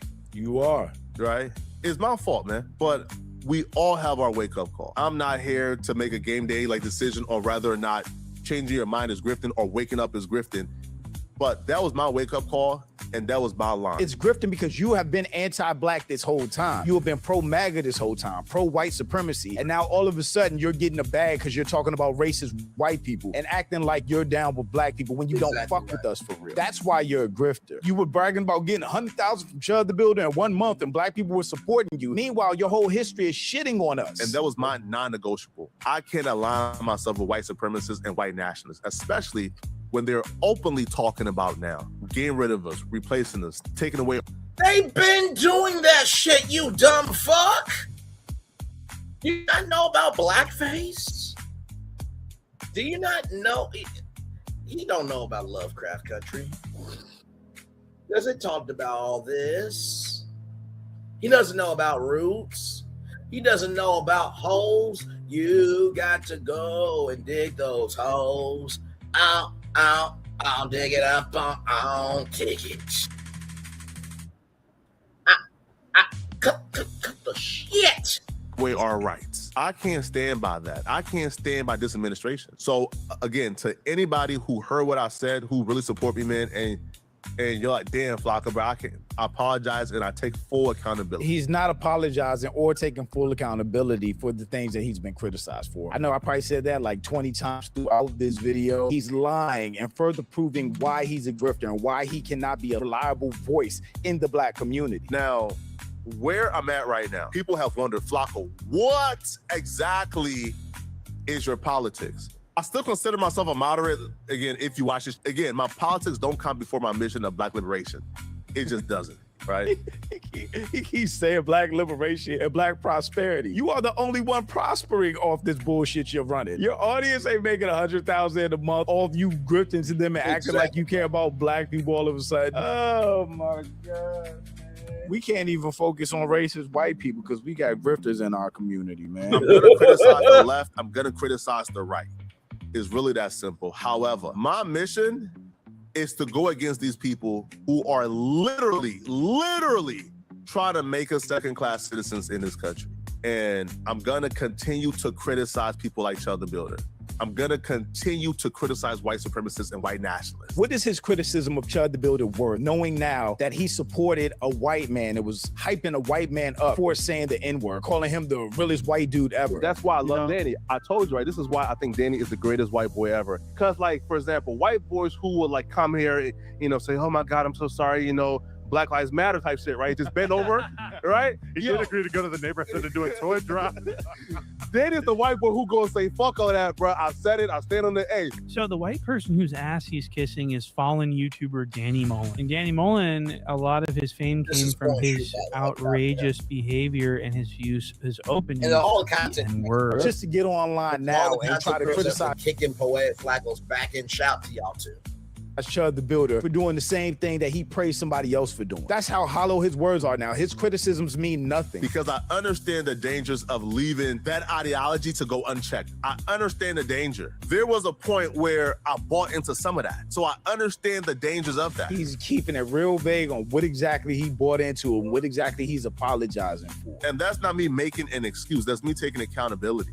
You haven't taken accountability. Right? But the mission is not going to stop. I wanted to get this out there because I owe you guys accountability. You wanted to get this out there because people were on your fucking neck. I kind of gave him the benefit of the doubt in the first video, thinking he would come back, address it, take full accountability, apologize, and move on. But he's refused to even do that. He's playing in our face. He thinks we're dumb. He's trying to sway his audience to believe that he's really sorry for his actions without ever really addressing his actions. And his own audience isn't buying it. The first comment up here, Flacco the Builder. Somebody else acknowledging his past. Boy, when Flacco first came out, this fool used to sound like Officer Taylor. That's a crazy comparison, but very accurate. Uncle Ruckus Flacco. Nah, Flacco, you was talking greasy as hell. The more people dig, the more they'll know this is not an apology. It's over. This absolutely wasn't an apology, and it shouldn't be accepted by anybody. I'm actually surprised to see this many comments. There's people standing on black business against Flacco. Nah, dog, it's a hell nah for me. And to my point exactly, being conservative is one thing. Saying you admire Nick Fuentes is a whole different thing, which goes back to the real criticism. He tried to whitewash this like people were mad at him being a conservative when that was never the case. Bro never argued policy. He was literally Uncle Ruckus like 6 months ago. I think that's the other thing is how recent all of that shit that he was saying actually was. It wasn't like it was 10 years ago. They were from his no jumper days and up until probably like 6 months ago. You're an alien to the culture. You're doing your best to imitate a decent human being. But even this video comes all slimy. I'm glad more people are seeing you for you. Flacco thinks we're all stupid. He didn't address anything. All of a sudden, it's about policy. You mean you sold the money and switching sides? Correct. That's exactly what it was. And the last one I'll read still sounds disingenuous because it 100% was disingenuous. And while his channel is big enough to maintain itself, it will continue to be a success. People are waking up to who Flacco is and just tapping out of supporting his channel, which is how you see him losing 1,000 subs in a day. Flacco had the opportunity to address all of the old footage, all of the things he said and wrote about black people, about supporting MAGA, Trump, Nick Fuentes, white supremacy, and he chose instead to not take accountability, to not address any real criticism, and to sway the argument to something he was never criticized for. Real slimy snake grifter shit. Any black people supporting him from this point on, just know you're listening to a very disingenuous person that does not care about you or your community. But shout out to my channel and Patreon members. Thank you so much for supporting, and thanks for watching. Y'all let me know what you think about all this in the comments. Also, make sure you check out the next video, and don't forget to follow me on Instagram for behind the scenes and life stuff, and I'll catch you next time. Peace. Shout out to Drew Almaya, a great content creator, and I do hope O'Shea Drew Jackson, shout out to Coffee City, Coffee Unfiltered, be called out by you as well, because he did vote for the president 3 times there. So, we're not done. No, we're not done. So, as you guys know, there is this thing called FBA, Foundational Black Americans, right? And we know about this because of, ladies and gentlemen, the Essence Festival. Now, when it comes to that festival, right, because it's being run by Africans, and Africans are saying that there's no black culture here, the originals are here, I want you to listen to what Tasha K said. Okay, here we go.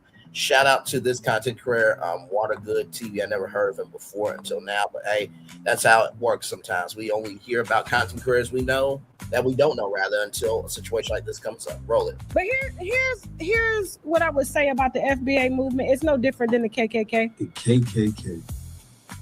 An organization that basically destroys black people just because they black. Okay, guys. You see how stupid these people sound? Meant to divide. Meant to separate you, to isolate you, to have you looking at other races that look like you and hating them for no reason. That is the same foundation and principle that the Ku Klux Klan build themselves on, which is protecting their whiteness, their pureness. Yes. Might have to drop a dime on them. For sure. You know what I'm saying? Stop. I don't like that shit. For sure, bro. I don't like that shit. This And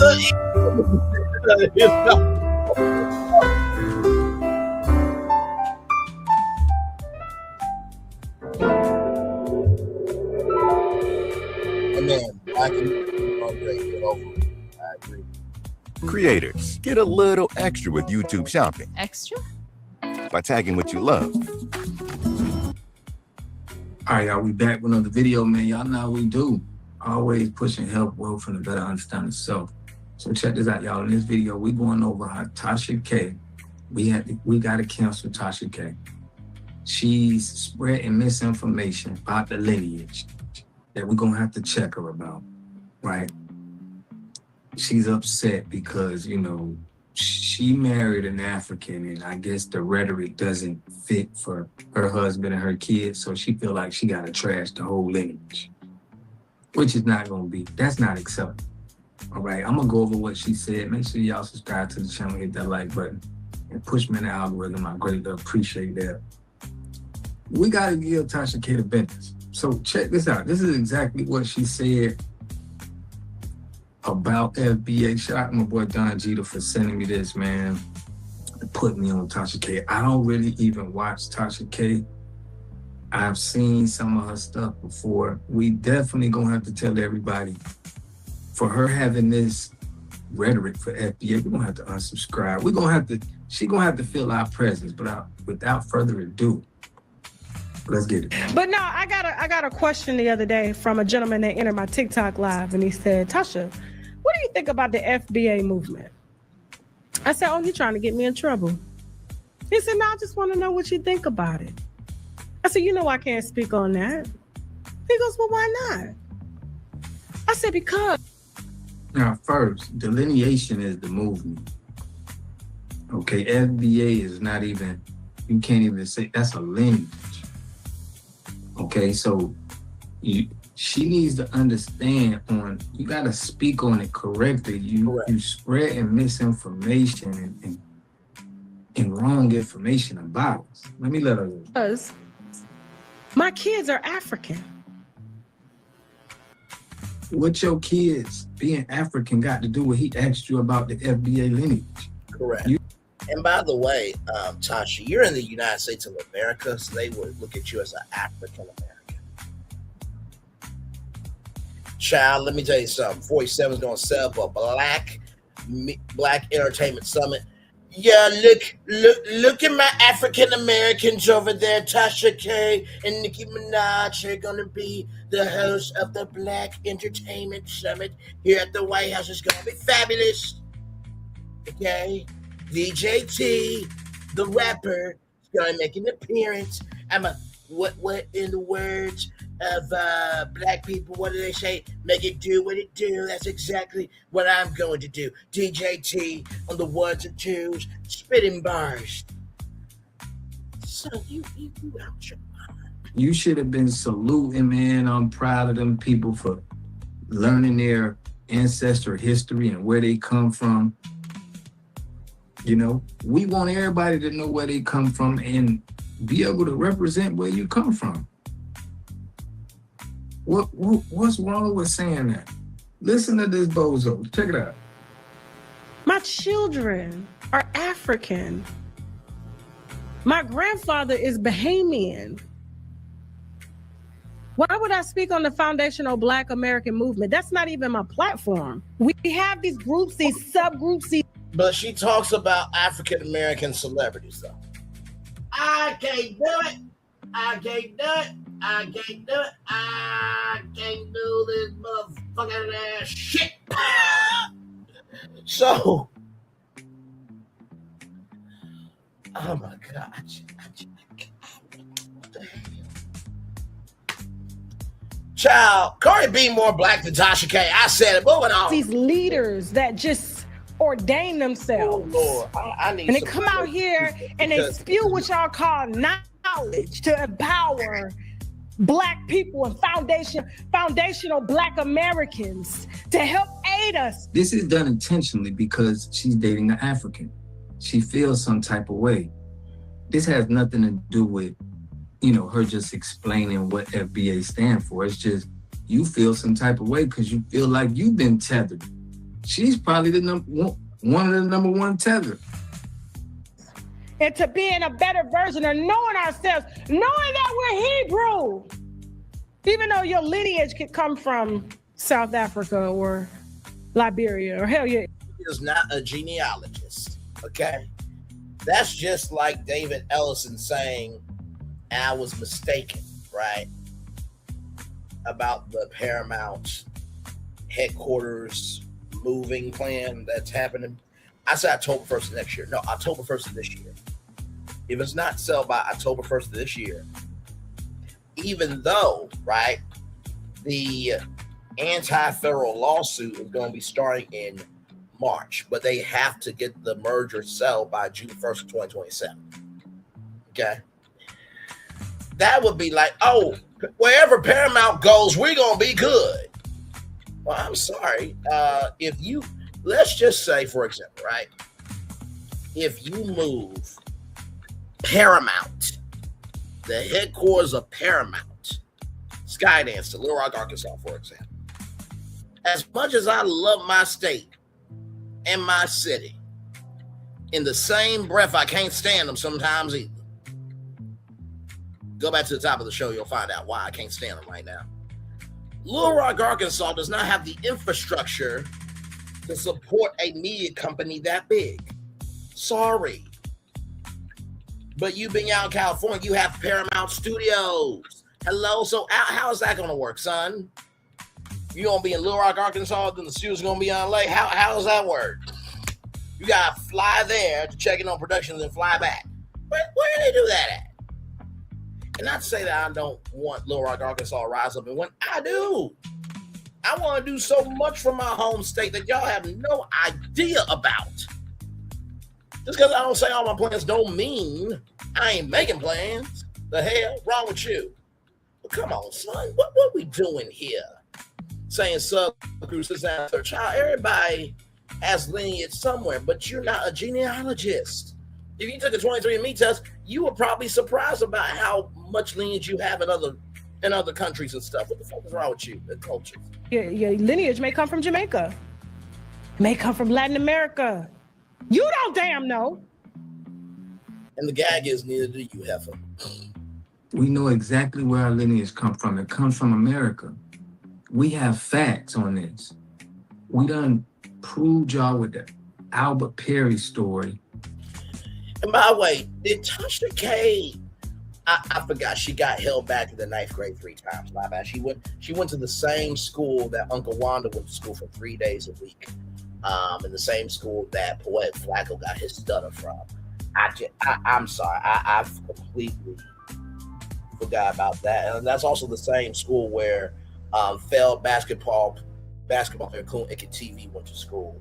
And that's the same school that PD Epidemics was a tyrant as well. So this school got a lot of issues. Oh, let's not forget about Kanye West. He went to the same school as Uncle Wanda, where she went to school for 3 days a week. Let's keep going. The Louisa school, we got facts. Instead of y'all saying all of this. Slavery happened in America. What we doing here? Plantations, hello, still exist in America. You know who told Oprah to change the name of her place? Bob Hope, a white man. Because Bob Hope said, you owning a plantation, y'all ran into a whole episode on a lottery winner who bought a whole plantation. Cut the shit. Why don't you just address the facts that we came up with? If you don't do that, you might as well don't even speak about FBA, because you're going to look stupid once we put facts to you. And she don't want to sit down and really sit down with somebody who really standing on the FBA business, because what you're saying don't even make sense. And I'm glad, in her comment section, they was roasting her. Oh, yeah.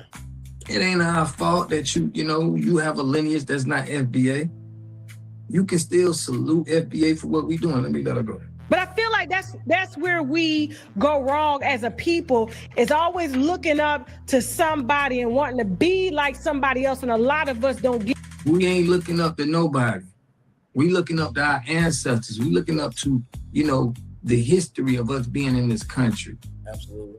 There's nobody that the lineage. And I will push back on that, right? I think everybody looks up to somebody. You know, like I said, Michael Strahan, Steve Harvey, Robin Roberts, you know, Rosa Parks, Khaled Calhoun, the black girls that were at the bottom of a church basement. I do look up to people, right? But also understand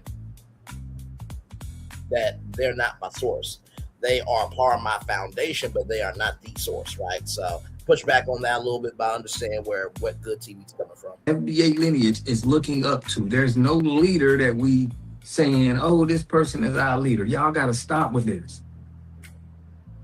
She's doing this intentionally, trying to put our delineation movement into, you know, other things that have been proved to be disingenuous. She's trying to tag us into that because of the hatred, because of the jealousy of it. I see the play. Get to know our best selves because there's a version of somebody else that we want to be. And so to the gentleman that asked me about that, and to the woman who said this, let me let you hear what she said, and then I'm gonna get into this young Pharaoh stuff because this is a good segue into the young Pharaoh topic real quick. Let me pull it up. You don't have the video, Jasmine. Don't you worry. Hold on for a second. I'm gonna pull it up because I just couldn't believe the audacity. And I said, you know what? At first I wasn't gonna cover these topics, but I said, no, I'm gonna cover it. I sure am. So you're covering other things because you know your ass is washed up, dried up, and you ain't got nothing else to give. I can't do it. That's like if you got notice from YouTube that you don't know how to create original content. I'm just saying. What you want me to do about it?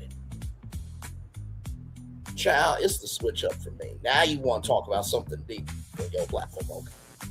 And she's trying to cover it her way. Exactly. I see what she's trying to do. Exactly right. Okay, she's upset. They called you that, and you had this is her get back. Okay, her pushing misinformation on the name, on the lineage, on our movement, our delineation movement. She's just trying to, you know, throw salt in our game. I have to. Because y'all got me fucked up out here. Oh, y'all do. Y'all think that 3 year in the 9th grade dig is something that I'm not proud of. I'm proud of because I educate myself. Oh, she good. Oh, she good. Oh, she is so good. Oh, my God. You think that's a dig? Child, how can it be a dig when you said it? How can it be a dig when you said it? How can it be a dig when you said out your mouth that you got held back in the 9th grade 3 times? How can that be a dig? Sis? God, let's keep going, y'all. It's what I do. Hold on for a second. Hold on, y'all. I know she ain't take it down. Hold on. Give me a second, Jasmine. Go to commercial real quick. Go to commercial. We'll be right back, and I'll be ready for you. Let's go. Real quick, because I got something on my mind. My skin I'm kind of boiling inside a little bit because I was asked about what I thought about, I guess, foundational Black Americans and their movement. And I know that there's a subgroup of this, and I do know my name gets brought up a lot. You know, when it comes to this, what does Tasha stand for? Who does she look up to? Who is her God? Is what I get, okay? And so when Charleston White had brought up that a lot of our little girls should look up to a Clarissa and want to be a Clarissa, you know, I have to respectfully disagree because that's why a lot. So if young girls shouldn't look up to Clarissa, you think they should look up to you? Says the person that said a mother and her child had an STD. I can't hear nobody. But okay, child. Moving on. A lot of our young girls are lost now because they don't know themselves and too busy trying to follow everyone else. And so when I was on TikTok Live the other day, And I was asked about FBA and what I thought about it. And I said, I can't talk about that because that would be me talking against my own kids, me talking against my grandfather, my family. But here's the response, because they were trying to set me up. But here's their response to me not answering the question. And then I'm gonna respond to this, okay? So here we go. Now, like I'm saying, what does your grandfather being Bahamian, your kids being African got to do with the lineage of people that say they come from America? All of this negative rhetoric seeming like it's coming from a jealousy, she's upset because she fits the narrative of a tether. That's what it is. Trigger warning, trigger warning, trigger warning. Now, I wondered this for myself. Hold on. Damn it. Why does she have Erykah Badu in the background? Okay. I ain't gonna play it. So here's the thing. They called my husband an African booty scratcher. They said, child, you upset that they called your husband that? You call people worse. Did you drag just hilarious? But yeah, she got a whole job on iHeartMedia, and you got paid back an artist that gets more play on iHeartMedia than the non-existent energy that you don't get on iHeartMedia. What the fuck are we doing here? Oh my God. Oh my God. Oh my God. Moving on. Said that I cannot speak on the foundational Black American movement because I'm married to a booty scratcher. Now, again, it's not a movement. But if somebody is roasting you, saying you married an African booty scratcher, that was a roast. They picking at you. That got you so upset that you want to go against the whole lineage. But we're going to give you what you want. We're going to give you what you want. That's not a reason for you to be so upset that you just going at the whole lineage of people. Woo. Which they're entitled to their opinion. That's fine. That's totally fine. That's a fucking lie. You are heated. You're heated. Just admit it. A little tangerine head. Let me let her go. Here's what I think about the FBA movement and any other movement that has to do with Young Pharaoh, Brother Polite, Dr. U. This ain't got nothing to do with what is she talking about? Y'all see how she's trying to throw these people into the delineation movement when this is just about a lineage, about where our ancestors are from. She just said in the show, she don't know where our ancestors is from. We telling you where our ancestors is from. Exactly. Mar Johnson. Not to mention too, I bet you she probably doesn't know that if she drinks Jack Daniels, that she's drinking a whiskey that was actually made by the first African-American master distiller on record, Uncle Nathan Nearest Green, who taught Jack Daniel how to make whiskey. Hello. Moving on. All of these movements that y'all look up to, all these men, okay?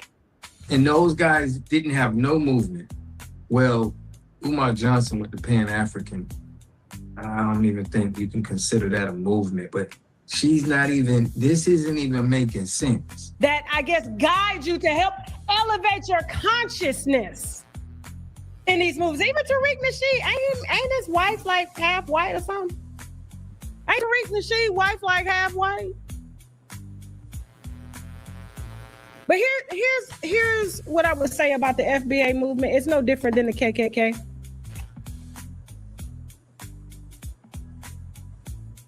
The KKK. You see how stupid these people sound? Meant to divide, meant to separate you, to isolate you, to have you looking at other races that look like you. And by the way, if I'm rolling I'm pulling up Tasha K on my channel. I'm flaming her for everything she got. And hating them for no reason. That is the same Who hates? We don't hate nobody. See, this kind of rhetoric is what make our movement and it you are spreading misinformation. Don't nobody hate. They just called you. They said you married an African booty scratcher. That's not hate or anything. Nobody is saying they hate you. We don't hate no other races. We don't hate nobody. Who is you listening to even make you think something like that? Foundation and principles that the Ku Klux Klan build themselves on, which is protecting their whiteness, their pureness. Cancel. Not knowing that they are not pure. It's a lie. And I don't get involved in these types of conversations because it's ridiculous. And it's very unintelligent to talk about, to even speak on, that I would deny my. You sound very unintelligent comparing our lineage to the KKK. That's probably the stupidest take I have ever heard. They can't even give no facts on this. The only thing she could say is somebody called her husband an African booty scratcher. And she feels bad. She feels so bad that she wanna feel like she can tarnish our name. Children, my own grandfather, my own mother, just to protect what? A movement? Y'all don't put food on my plate? Y'all don't pay none of my bills? Actually, hang on a second. Aren't you going on a tour called My Name is Allegedly Told? So all those products that you buy, or all those products that you sell, rather, right? People don't buy those products and you don't make a commission off of it. All the ad revenue that you get from businesses wanting to get advertising space on your show. All the memberships, right? Bet you Tasha K doesn't even know about YouTube channel. But you said, and I quote, that the people don't pay your bills. You said, don't let that GoFundMe fool you. That was a troll. Don't let that GoFundMe fool you. That was a troll. Don't let that GoFundMe fool you. That was a troll. You said that about that GoFundMe to raise money for Cardi B. You said that was a troll. Child, I clocked you on my channel with it. Child, let's keep going. I cannot do it. But yet the viewers don't pay your bills. So what are they there for? What are your subscribers there for? Because if you weren't big, you would be a regular, schmegular, everyday motherfucking person like the rest of us. We ain't supposed to pay none of your bills. This is for our understanding of self. You ain't got to protect the movement. You could have just said, okay, they are under, you should have educated yourself before you even spoke about it. Number one, you should have educated yourself because you sound real. This sounds bad, y'all. This is one of the worst takes. She probably, I don't even watch her takes, but this is probably the worst take that she could have ever made. It's the worst take that she could have ever made. There's no reason why y'all always got to try to compare something to a white hate group. Yeah.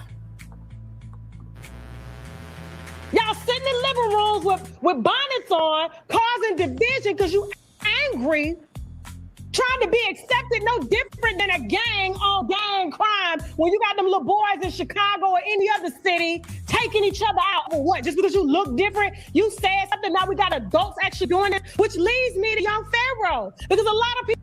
Now, she's saying people are angry in their mind, but look who has an angry tone. People are shocked at his downfall. Listen, we ain't even gonna put Young Pharaoh into this. All right? She had one of the horriblest takes. She can't make this make sense. The math ain't mathing. At all. But she's just upset because, her lineage, she's not FBA. People get upset when now they can't tether off of the FBA lineage. They can't, seem like a... Wait a minute. Listen, I don't want to hear it.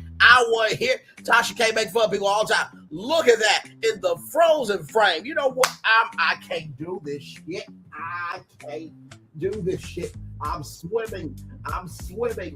I'm swimming away. What a glorious feeling. And I'm happy again. You know what?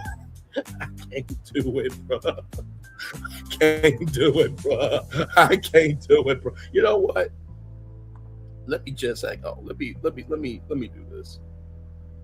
I'm gonna do it like right here. I'm just gonna do this. I'm gonna use that from now on. A Black American to everybody. Get this off real quick. Okay, there we go. It tarnishes something. It makes them feel like, dang. It makes them feel bad. Okay, you're not dealing with one of the, the greatest melanated, accomplished people on the land. It makes them feel some type of way that they gotta feel like, why would we hate on anybody else? Y'all kind of our country. Y'all talk and want to act like us. Why would we hate y'all? But I want to know what y'all think about this in the comment section, man. But for right now, we putting on that cancellation list. We getting you up out of here, Tasha K. You and your little bald head, and your husband, because you trying to protect him, and that was just somebody that said something. You didn't have to put the whole lineage into that. Somebody just called him a booty scratcher. You should have just kept it between the person who said it and you. But I want to know what y'all think about this in the comment section, man. I'll catch y'all in the next video. Peace and love. A community must have three things to have a community in it. You must have a wholly independent economic structure that can provide goods, service, products, and things for your own people, and jobs and tax bases for your own people. You should at least control 4 basic things. You should be trying to control water, food, medicine, and energy to be able to survive and compete. Here we got Mr. Pollock. He had a cornfield. He took advantage of a free water test from us, and this is what we found in this water. We found sulfur, we found hardness, and we solved these problems with an easy fix of 2 tanks. So get your free water test today. Stay blessed. Click the link below. Wait, no way you got By the way, shout out to the thickness. this for me? My wife works hard every day between her job, taking care of the house, and everything else. I know how important it is for her to feel relaxed, especially at night. I ordered the Rest Evercool cooling comforter for her on. You know what? Shout out to that man, and shout out to Rest. I've heard good things about him. Shout out to this content right here, War Good TV. Just subscribe to him. Now, I want y'all to see the comment section. This is Tasha K's comment section right here. I'm proud to be a foundational Black American.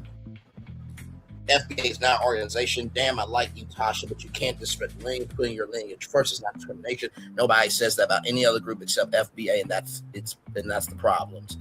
What organization? Where's the office? She told her it's not an organization 10 times the willful ignorance. Y'all got me proud of this comment section. FBA, the FBA stay getting attacked on all fronts. We strong people. It looked like most of Tasha K's following is FBA, not Africans. Clock that T. Certified foundational Black American all day. Salute FBA fam. Stand strong. Foundational Black American. Tasha K, to keep calling FBA organization. We already told you what it's about. That's disrespectful. Any group who tries to control, who tries to tell you who you are and who your ancestors are literally trying to recolonize you. We can go to our ancestors' tombstones. We have lineage paperwork with names. I don't see the FBA lynching people. That was a crazy comparison. Clock it. FBA is the only American Blacks who don't want other groups to look like us, to co-opt us and pose as leaders. No, Tasha, FBA is not about that. Oh my God. Thank you to my FBA, my beautiful FBA family in the chat. Stay on big business always. Young Pharaoh played with the dead. FBA are Black Americans from the soil of America. We believe in Black Americans first. We have nothing against immigrants. We just not them. We want to build our economy here in America, the place where we are. There's nothing wrong with that. This man did to himself. FBA is a bunch of people. We're not blaming anyone for anything. We're not taking any more disrespect from immigrants. The person who says you can't talk about FBA is probably not FBA. Tasha K has many enemies. The goal is to let Black Americans know we have rights. And we don't have to continue with the lies about Black American history. They want to take credit for our inventions and all the things we've done in America. We have a rich history. Shout out to Tasha James and everybody for flaming Tasha K's ass. See, until you do right by people, there ain't gonna be no beauty on your canvas. Lord Jesus. That's for all y'all who remember the olden days there. Now, you got from a male perspective. Now, we're gonna watch it from a female perspective. Let's go to my girl, Coffee Unfiltered. Here we go. So, if you know me, you know that I don't always agree with Tasha K. We also got into it a while back where she dragged me, okay? She dragged me on live. She felt bad. She apologized, and we move on. So this isn't me defending Tasha K because, like I said, we don't always agree on everything. But I do think that people are being ridiculous with this one. Tasha K is a Black American woman. Dating an African man doesn't erase her lineage or suddenly means she can't speak on Black American issues. I feel like that's ridiculous. People are allowed to date whoever they want, in my opinion, as long as you're not dragging your own kind. Correct. Yep. For example, Tasha K is dating an African. As long as she's not coming out and saying she hates Black American men, as long as she's not saying certain things like that, I don't see the issue. And what makes this even more hypocritical is that some of these same FBA men have absolutely no problem with dating outside of their own group.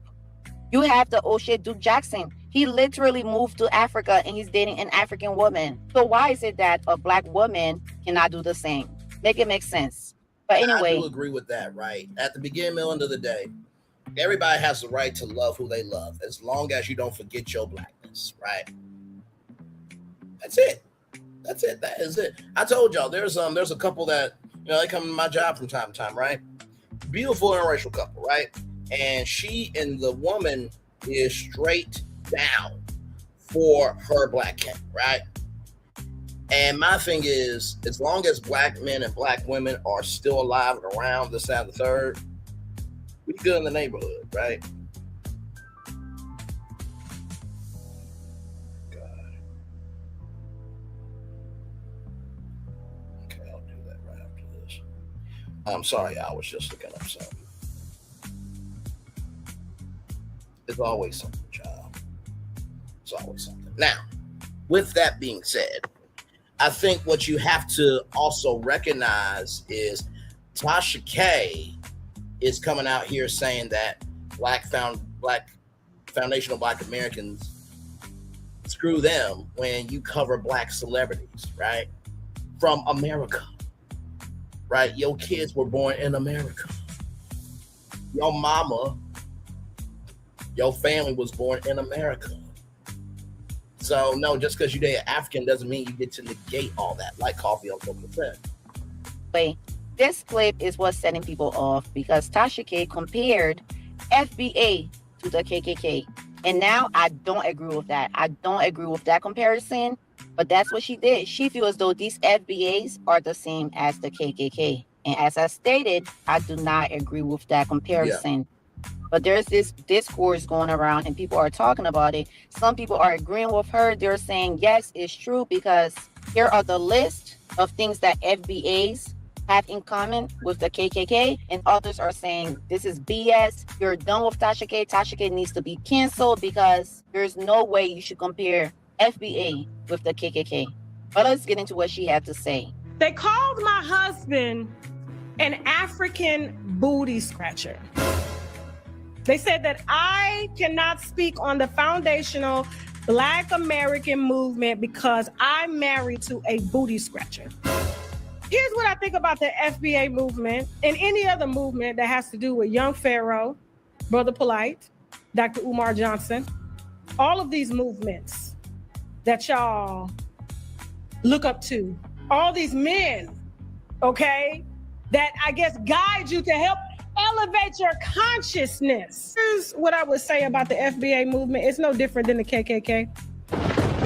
Meant to divide, meant to separate you, to isolate you, to have you looking at other races that look like you and hating them for no reason. That is the same foundation and principles that the Ku Klux Klan build themselves on, which is protecting their whiteness, their pureness, not knowing that they are not pure. It's a lie. And I don't get involved in these types of conversations because it's ridiculous. And it's very unintelligent to talk about, to even speak on, that I would deny my own children, my own grandfather, my own mother, just to protect what, a movement? Y'all don't put food on my plate? Y'all don't pay none of my bills? Y'all sit in the living rooms with bonnets on, causing division because you angry, trying to be accepted, no different than a gang on gang crime when you got them little boys in Chicago or any other city taking each other out over what? Just because you look different, you said something, now we got adults actually doing it. So that's what she had to say. As I stated, people are going back and forth. Some people are agreeing, some people are not. But let me know your thoughts. Please hit the like button. I'll see you guys in my next video. Between when an African American is having a discourse with continental Africans, with Caribbeans, when an African American is trying to fix relations with other Africans from other ethnic groups, when African Americans are trying to fix relations with other POC groups, that doesn't mean FBA is trying to do all of that. There's a different conversations being had, right? Yes. You have the two adults in the room, right? Which is the African American, the adult African American that has some issues with Caribbeans and continental Africans. And then you have some adults in the room, some Africans, right? And Caribbeans. There's three adults in the room, let's just say that, who have some issues with African Americans. Common sense African Americans understand that there's an issue with miscommunication between us and our brothers and sisters around the world, and vice versa. We have very mature and common sense Africans and Caribbeans and African Americans having a conversation trying to fix their problems, even if it gets heated, right?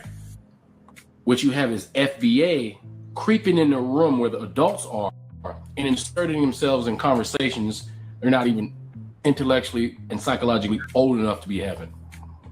And it muddies the waters. That's why it's important for African Americans to articulate, right, and scream to the mountaintops that FBA does not represent African Americans.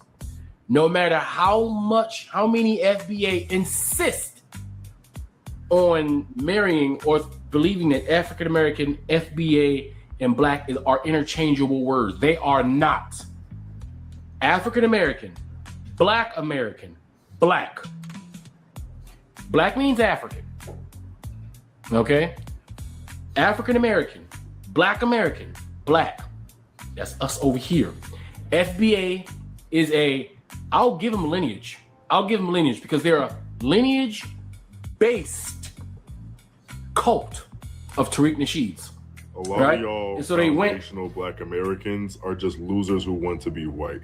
You want the socioeconomic capacity to subjugate another group. You don't actually care about the plight of the Black community because you actually studied Black history. You would understand that the fight for liberation has always been multicultural. With Mexicans hiding slaves from the Underground Railroad, you have Chicanos and the Brown Berets marching during the Civil Rights Movement, and then Latinos for BLM in modern times. It's ignorant as Black Americans to say that this isn't our fight when we've seen federal officers abuse Black people. Yep. Generalizing other demographics as anti-Black is counterproductive because they're not a monolith, same way Black people are not a monolith. And it's crazy to say that I'm not Black because do you think the police are going to give me a free pass because my family are migrants from the Caribbean? Do you think that's how that works? Come on. Very, very well said. And as we get ready to end this, you guys remember the Real Housewives of Atlanta reunion was on Sunday, Monday. Angela Oakley talked about a guy named Gary. Who's Gary? Kelly Farrell said. Well, let's go over to my girl, Diana Rose. Shout out to her. A great content career. Always have loved her energy for sure. So let's get to that right now. Here we go.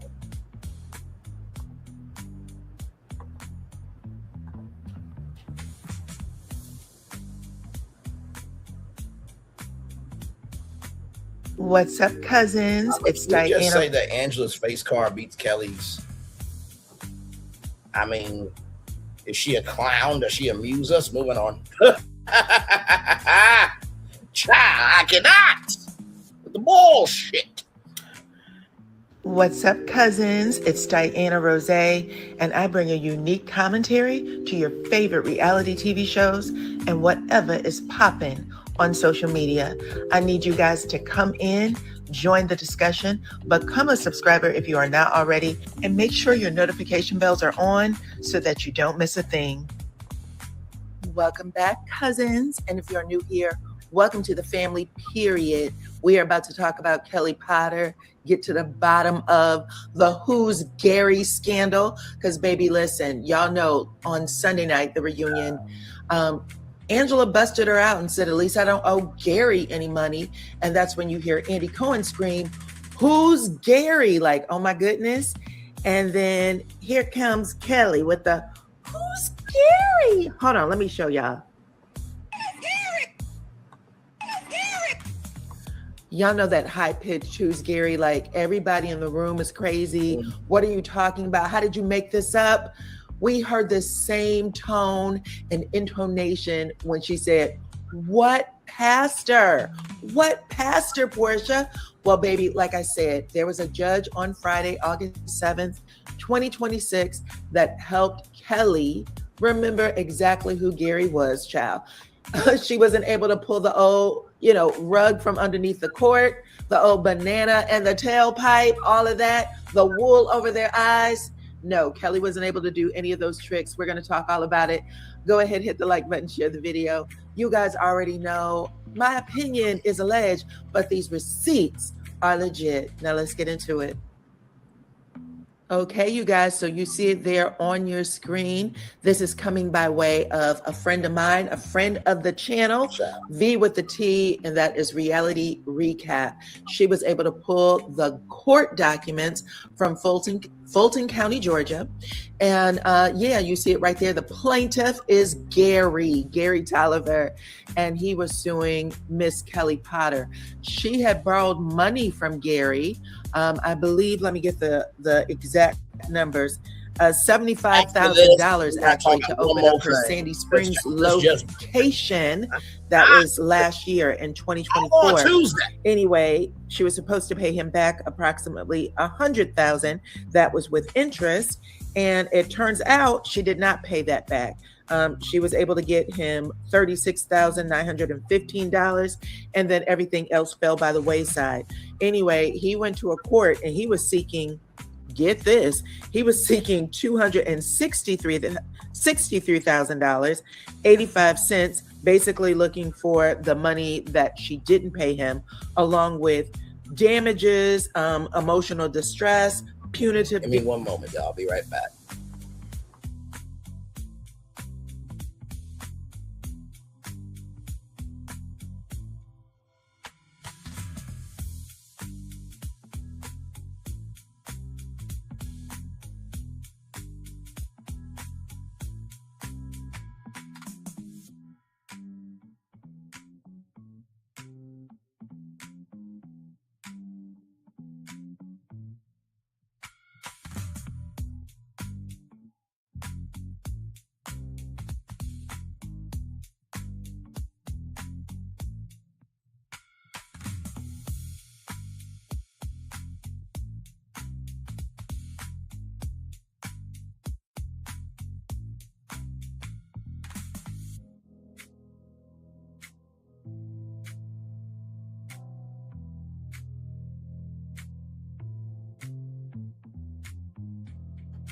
All right, y'all. I had to take a restroom break for a minute. I am Bizak.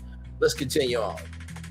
Damages, pre and post interest, attorney fees. Y'all know they tack everything on to those court documents. They tack everything on looking for the whole shebang bang. And the judge didn't give him quite that much, but he did give him something, okay? The bottom line is Gary said, listen, she was deceptive. He accused Kelly of being deceptive in getting the loan from him.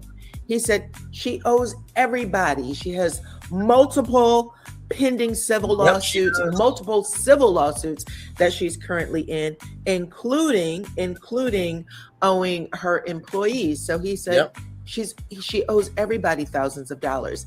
And if she would have come to me and disclosed that, I would have never given her the $75,000. Well, you can see it there in black and white, you guys. The court case was on August 7th, and the verdict came yesterday, August 10th.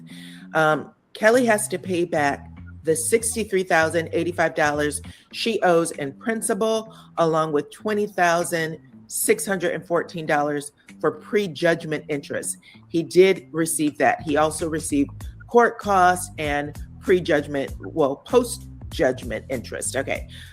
So altogether, $83,699 before whatever the court costs are, because she does have to pay that man's court fees. Okay.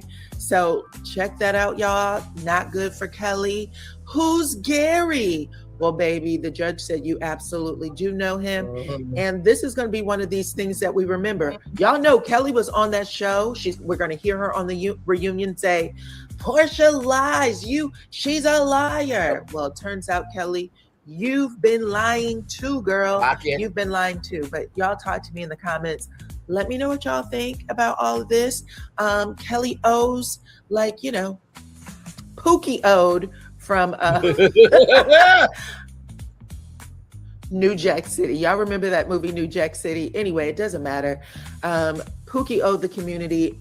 Kelly owes the community. And then Kelly damn near owes all of the community at this point. But yeah, y'all let me know what y'all think in the comments. This is going to make Kelly very animated over there on RHOA. There's going to be a lot of crazy stuff that's going to go down because Kelly's going to work for that money. But y'all let me know what y'all think in the comments, okay? Hit the like button, share this video. Become a subscriber if you are not already. I appreciate every single one of y'all for rocking with me. And until the next one, bye-bye. So, shout out to that. Now, we're going to go over to Conscious TV because this just broke. Funky Dineva, gets dragged after sympathizing with PDF files and comparing it to homo-hetero orientation. Let's play. They come to discussions and we just can't hold it together. So, I will be regulating the panel more, making sure that everybody can talk one at a time and that there's no overlapping, because we do have a viewing audience, and the whole point of content is, for the sake of the audience. And I'm also probably going to be bringing back some type of a call-in line, because I think that will also help to regulate discussions too. And I think that a lot more people will feel comfortable interacting with the subject matter, because StreamYard kind of is a lot, and some people are afraid of camera slips, and it's just too kind of technological for them. So I think a call-in line is very basic, very practical, I would agree with that. Easy going. So we're gonna be getting litty on the call-in line as well. All right. So if anybody knows any good third-party software or apps that are really good for call-in lines, leave it in the comment section below this video. Okay.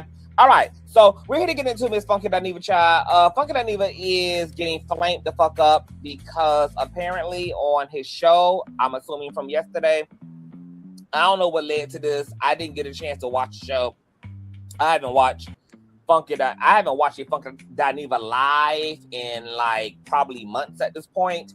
I see clips and sound bites and shit. So I don't know what the context was. I don't know who he was talking about that led him into what he ended up saying. But he ended up basically expressing some sympathy toward those who are afflicted with sexual and romantic attraction to minors. And he also got flamed up for seemingly comparing the affliction of pedos to any other natural sexual orientation. Yep. Okay. So I'm gonna let you guys hear what Funky had to say. Then we're gonna read some of the comments where he's getting dragged to flames at, and then I'm going to give my commentary. Once again, share, thumbs up. The king is always working for you. Yes, God, today. I feel bad for anyone who Shouts in the neighborhood talk, by the way. wakes up one day and discovers that they have a sexual attraction to children. Listen to me carefully, and I'm not talking about people who have acted on it. I am not talking about people who have acted on it or harmed children. Listen carefully. I feel bad for someone who woke up one day and without any choice of their own had for them what was a natural attraction to children. I feel like it's a burden that none of us would ever want to carry. And I always say I'm very fascinated by the human brain. And I am.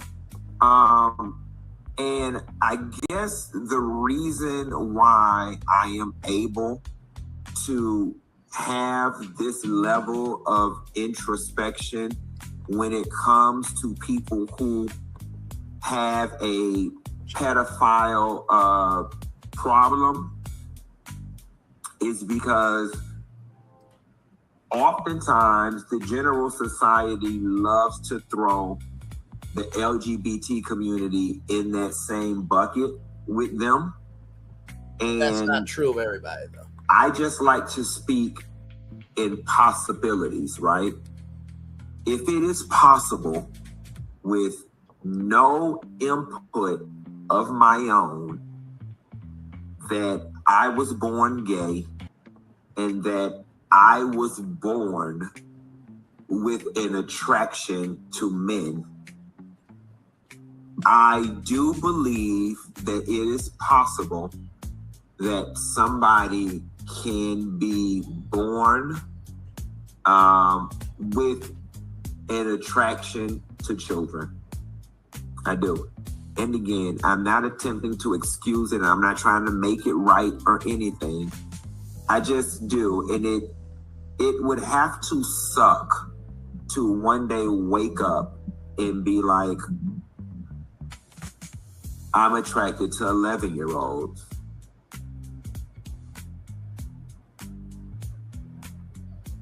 And that there's nothing that I can do about that attraction. And again, I'm not talking about acting on it. I'm simply talking about the attraction. That has to be a heavy cross to bear. That's all I got on that. I can tell by the comments, this is not the conversation for y'all. Yeah. So, shout out to Conscious Stevie. First of all, what the fuck is wrong with you? Like, bro, nobody should be having an attraction to kids. I don't know if y'all know about 19 kids and counting the Duggars, but Josh Duggar molested his sister and also had CP on his computer. And there's a private, server that you have to log into, this, that, and third. He tried to get out of it. No.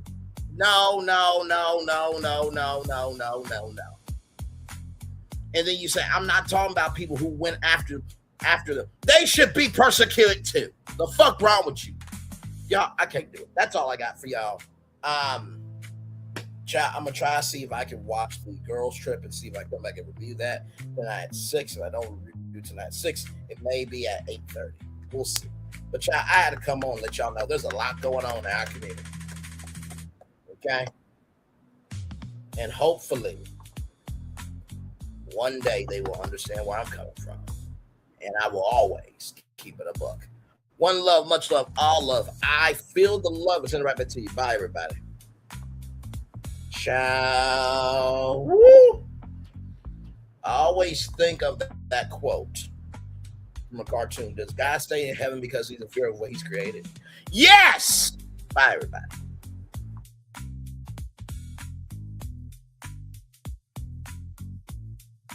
I thought I should tell you they've been talking about you. Yeah, they've been talking about you. They've been talking about the fact that they've done everything they could to stop you and everything they could to block you, but you still win. They've been talking about the fact that they have undermined your success and they have tried to sabotage your seasons, but you keep winning. They've been talking about the fact that even though they don't like each other, they get together to try to kill you, but you keep winning. They've been talking about the fact that you were voted least likely to succeed, but like cream, you keep rising to the top. They've been talking about how they tried to burn your world down, but like the phoenix. And by the way, y'all know how I feel about Kelly Farrell, right?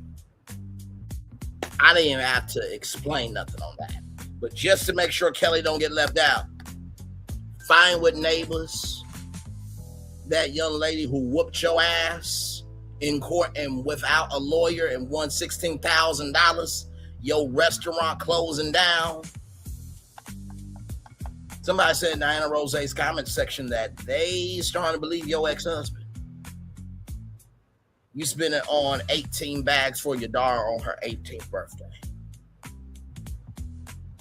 And your man paid for your teeth with $75,000. Child, like I said in Diana Rose's comment section, Kelly Farrell's the Mia Thorne of Atlanta. Bye, y'all.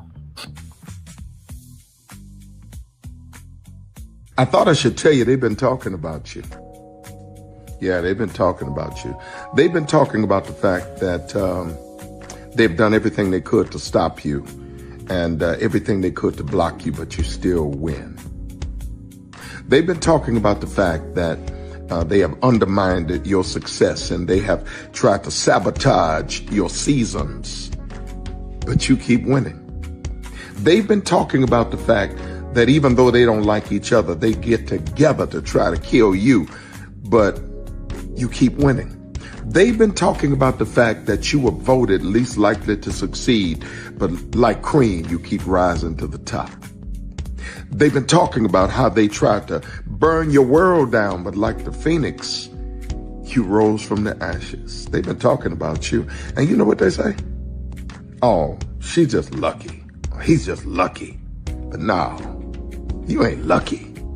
You're anointed.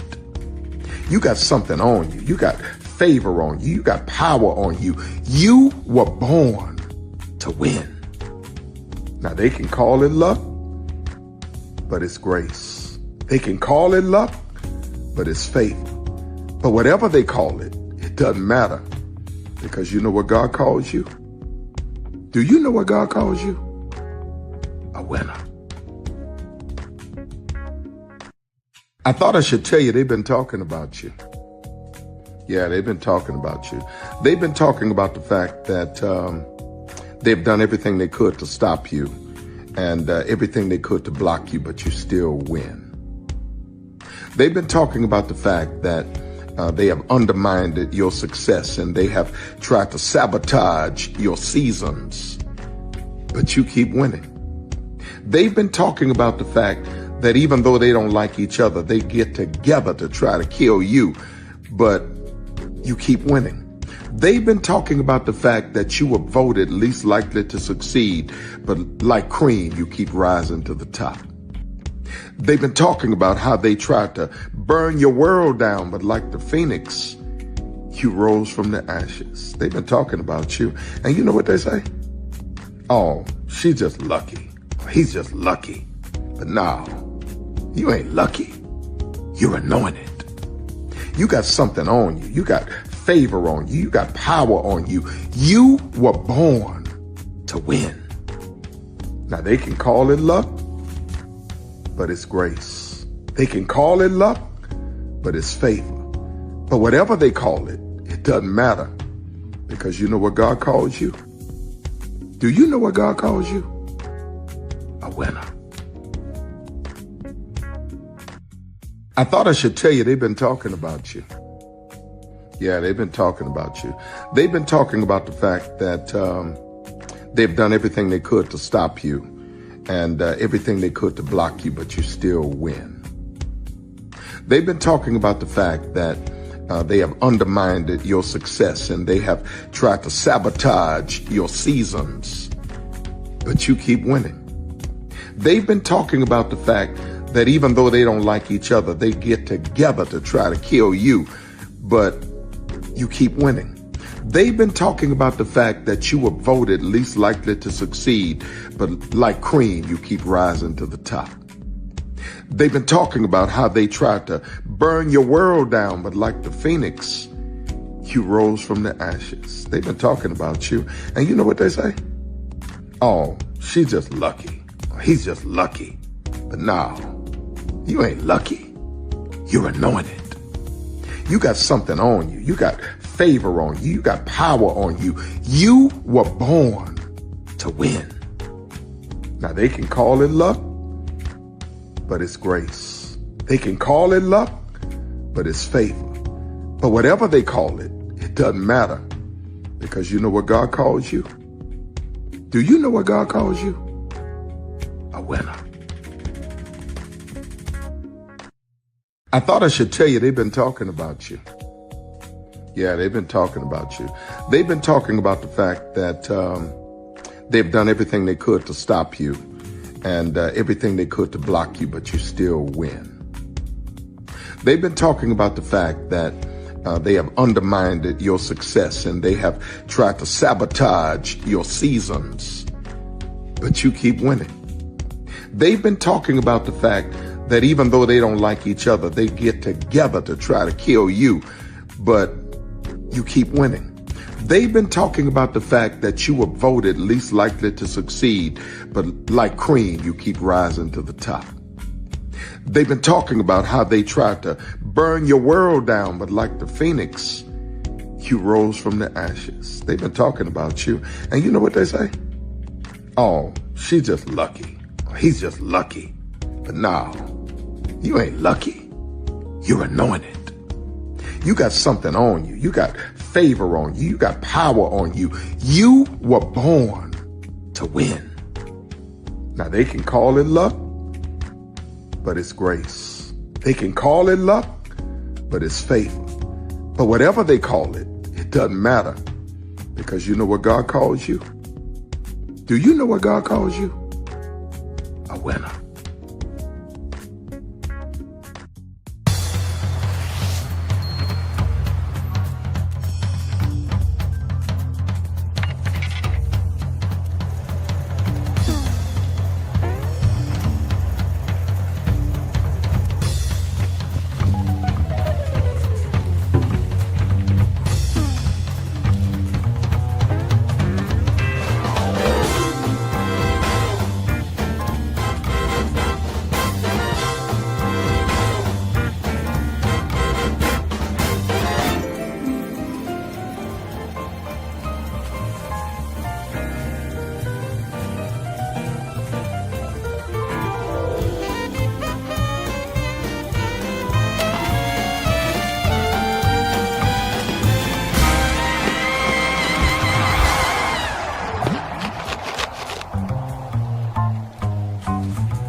Come with me if you want to live a more delicious life. Oh, maybe we should get in the van. In this world, we don't get to control much. The past, male pattern baldness. Leggies. Got one right now. The urge to puff that bubble wrap. But there is one thing we do get to choose every single day: what we eat. Welcome to the Sonic Department of Research and Deliciousment. We have everything you want, didn't know you wanted, and some things you didn't know were possible. Because we believe if you're not having fun, you're not living free. So come on, let's live a little. Prepare for a journey beyond imagination, beyond belief, beyond anything you've experienced before. Universal Epic Universe, a new theme park where you'll step through extraordinary portals to 5 immersive worlds. Prepare for a cosmic voyage of discovery, an isle of fire-breathing excitement, a shadowy world of monsters and mystery, new wonders in the wizarding world, and a new way to play. Plus the splendor of a magnificent resort hotel overlooking the park. It's all new excitement at Universal Orlando Resort. A week's worth of vacation thrills with 4 amazing theme parks, a variety of spectacular themed hotels, and incredible dining and entertainment. It's all at Universal Orlando Resort, where you'll find new adventures every day. Explore the astonishing worlds of Universal Epic Universe at Universal Orlando Resort. Because here's the thing, a good streamer can find other content. Because here's the thing, a good streamer can find other content. Because here's the thing, a good streamer can find other content. Because here's the thing, a good streamer can find other content. Because here's the thing, a good streamer can find other content. Because I've been moving on my own accord, covering Black culture. There is more to life. I heard that, friend. Braylon, shout out to Braylon. Make sure y'all go follow Braylon in case y'all haven't. I love your content. I have been moving on my own accord, covering Black culture. There is more to life. I heard that, friend.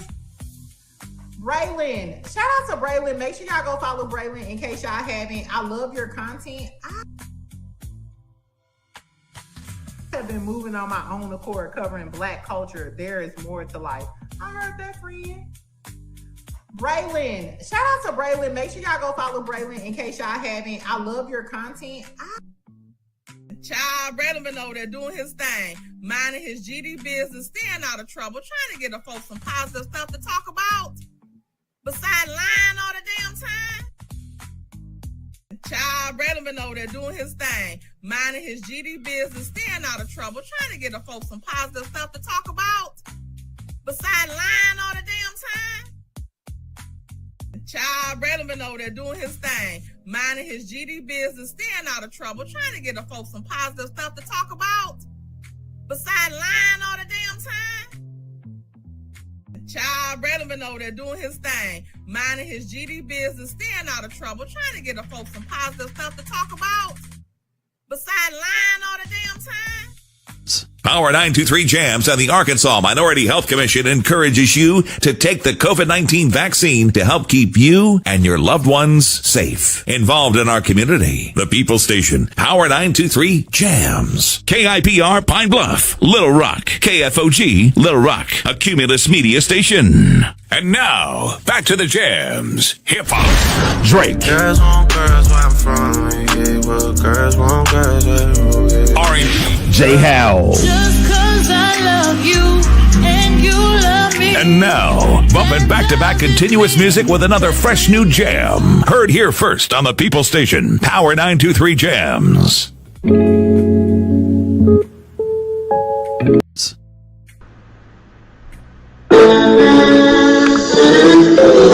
Sweet morning dew, one look at you, and it was plain to see you were my destiny.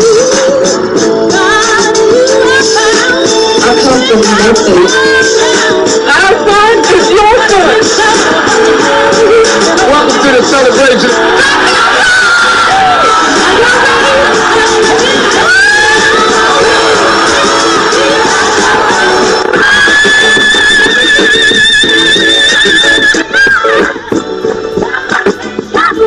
We all we got.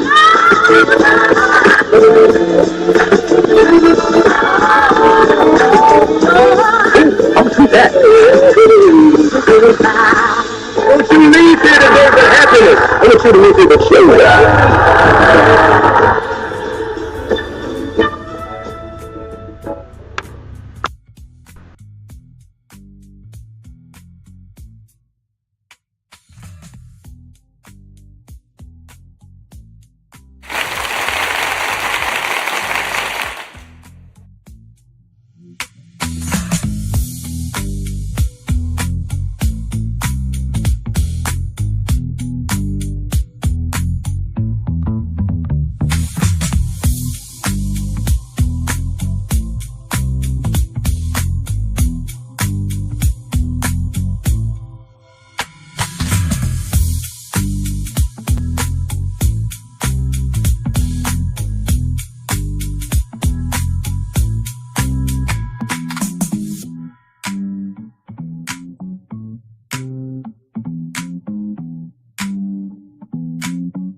Wait a minute, y'all. I almost forgot one more thing. Shit. I almost forgot one more thing. Damn it. All right. I almost forgot one more thing. Okay. Let me turn down the music. There was one more thing I wanted to show y'all. And y'all guys see this. Damn it. I'm sorry I did not include this in the show, but this is our show, damn it. And we can make it as long as we want to. Y'all roll this. I'm about to play the video, but Saucy Santana says little kids want to clap him. And you guys are defending it? You heard that correctly. Now I want you to see it. Give me a moment. Almost forgot about this, chat. Here we go. I'm about to play the video, but Saucy Santana says little kids want to clap him, and you guys are defending it? Wow. Niggas want to meet kids, want to meet aunties, everybody. Kids? And who that grown man in the back that got hype about it? Ooh, yeah, lock him up. Then y'all defending a 32-year-old man saying this, talking about some, oh, he was talking about kids. Who even says the word like that? So he's talking about his family members want to get at him. Then y'all say, oh, y'all know grown folks call younger people kids. He was talking about younger men. No. Imagine a grown man see a group of young women talking about some, ooh, I want me kids. Are y'all serious right now? This is a 32-year-old man in the pool with other men talking about how kids want him. And all the men in there just all for it. You ain't see nobody in there check him about that. He know what areas he can say stuff like that.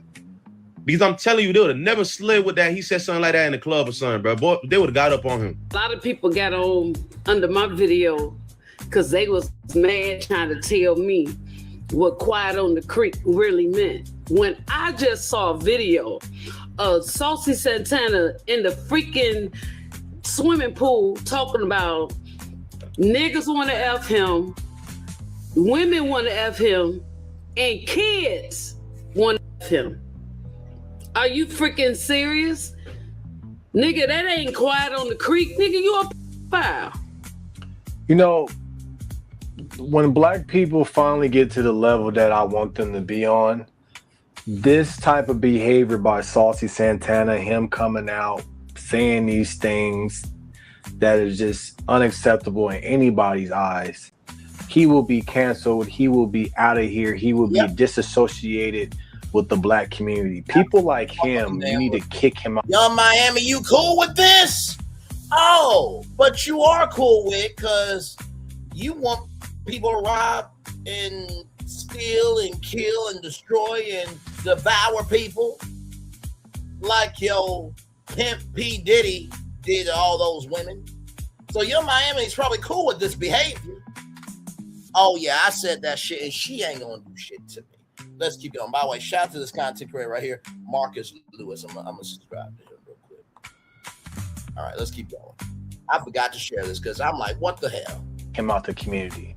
But a lot of y'all are not intelligent enough because he makes a cool song and is Quiet on the Creek. And that's the problem. We finally have a couple of people saying, hey, this ain't right.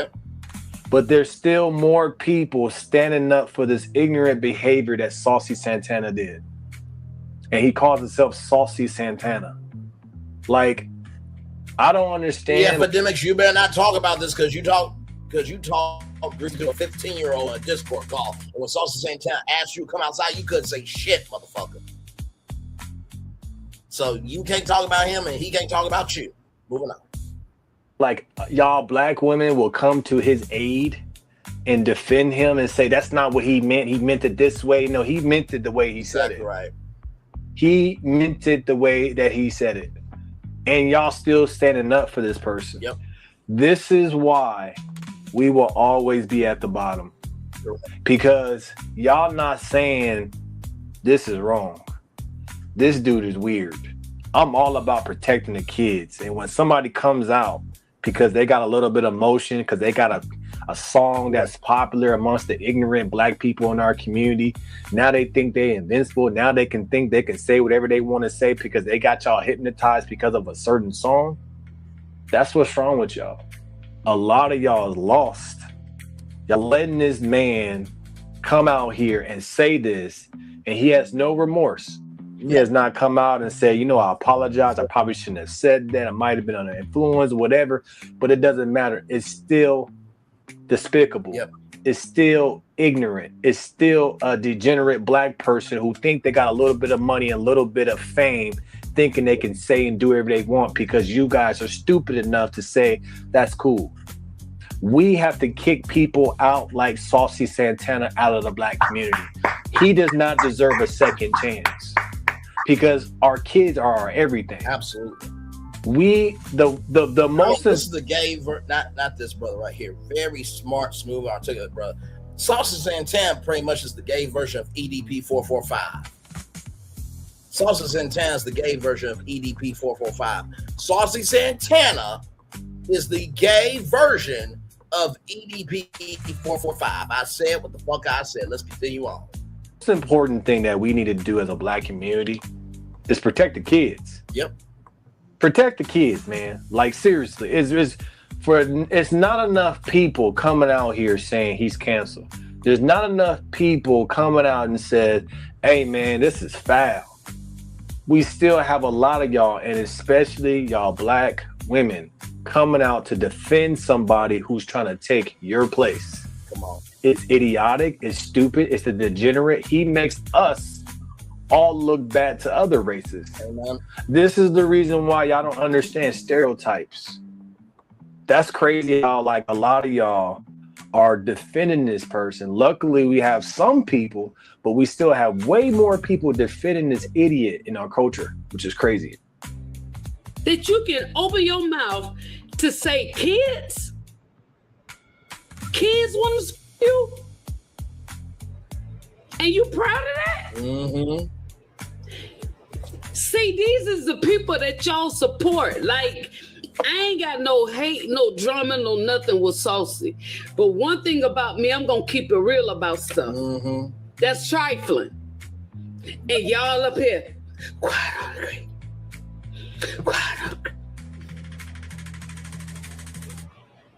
And then some of y'all dummies out there posting scriptures. And his mama should be ashamed of herself when she talking about prayer on the creek. You need deliverance and your son need it. You're nasty. You're trifling. No good. It ain't no comeback for this. Can't nobody make an excuse for him. One thing about the Bible, the word said God will uncover hidden things. And he uncovered just that. Whoever posted it when he was in that pool, somebody, niggas want to screw him, women want to screw kids. Yep. Come on, Saucy. Kids. Nigga, you got to be out of your mind. It ain't that much liquor or nothing or no hype in your system can make you even mention that kids want to screw you. Because it's the truth. That's what he wants. Somebody say that, man. That's what they want. And I hate to say it. I think it might have already happened. Damn. Because the confidence he said it with. You know what? This cooling comforter will change your life. Now people say there's a bit of truth in every joke. With my normal comforter, I wake up drenched in sweat. I tried the Evercool and fell in love with it. He've already been there, done that. In my Legend, opinion, y'all. I could be wrong. But what you have to understand is we have to kick these people out of our community. These ignorant black people who think that they are almighty because they make a song that got y'all dancing stupidly, we have to kick them out because it's ignorance. The song is stupid. The message is stupid. The meaning of Quiet on the Creek is stupid. It's nasty. And that is a direct reflection of a lot of y'all in our community. And y'all praising this, y'all dancing this, y'all the one that's pumping up this person's head to make them feel like they're invincible to where they can come online and say whatever they want to say because they know you still stupid enough to buy their music. Mm-hmm. That's what's wrong with y'all. When are black people going to stop being stupid? Just because the beat is, you like the beat don't mean you support what the hell this person is about. Where's the morals in the black community? Where is the thought? Where is the common sense from a lot of y'all? Because even though he came out and said that with no apology, no nothing, no remorse, y'all still defending this. Y'all still think that it's cool. He didn't mean it like that. He mean it like this. Nah, he meant it the way that he meant to say it. That's why he said it. And y'all excusing this disgusting behavior. It's crazy. That makes you a file. You that excited? So to everybody that got on my stuff, talking about that ain't what he meant about Quiet on the Creek. Quiet on the Creek. It's about just being quiet and not running fish away.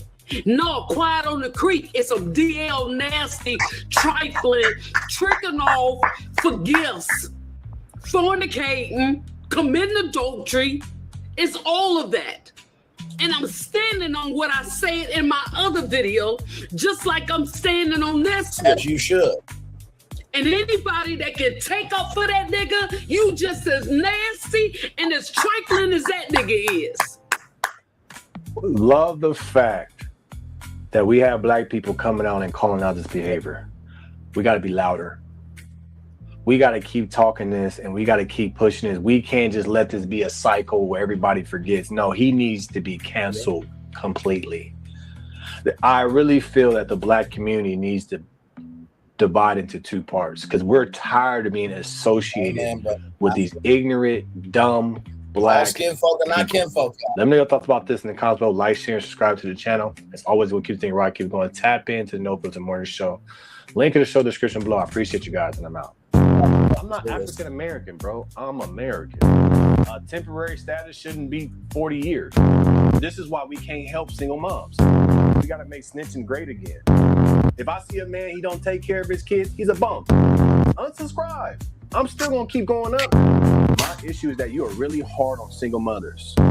It will always be the woman's fault. Start snitching, y'all. I haven't seen a smart black Democrat. Let's keep it funky. Why was the woman created? Let's call it the No Filter Morning Show. It's straight like that. Ciao. Well, that's really all I got for y'all. I had to bring on that. The Saucy Santana said that kids want to screw them. Y'all, we got a lot of work to do. All skin folk ain't kin folk. We can't root for everybody. Black Issa Rae. Okay, that was an insecure thought that you had. Yes, using your own. I'm using your intellectual property against you. And will Coon Icky TV talk about the new Officer Tatum video? Probably not, because it will go against everything that he said. All you gotta do is just lay back, be still, and just let things ride out. I promise you. As a man thinketh, so is he. If you got a problem with people standing up for kids, you got a problem with women being able to have autonomy with their bodies, if you got a problem with men being vulnerable, if you got a problem with people trying to get it right, if you got a problem with progress rising, you got a problem with your motherfucking ass self. It's not negotiable over here. Saucy Santana should be canceled. And Young Miami, you really should interview. What you're going to, that's your best friend, right? He gave you that grocery store interview with a stop at Quick Trip type of energy on your interview.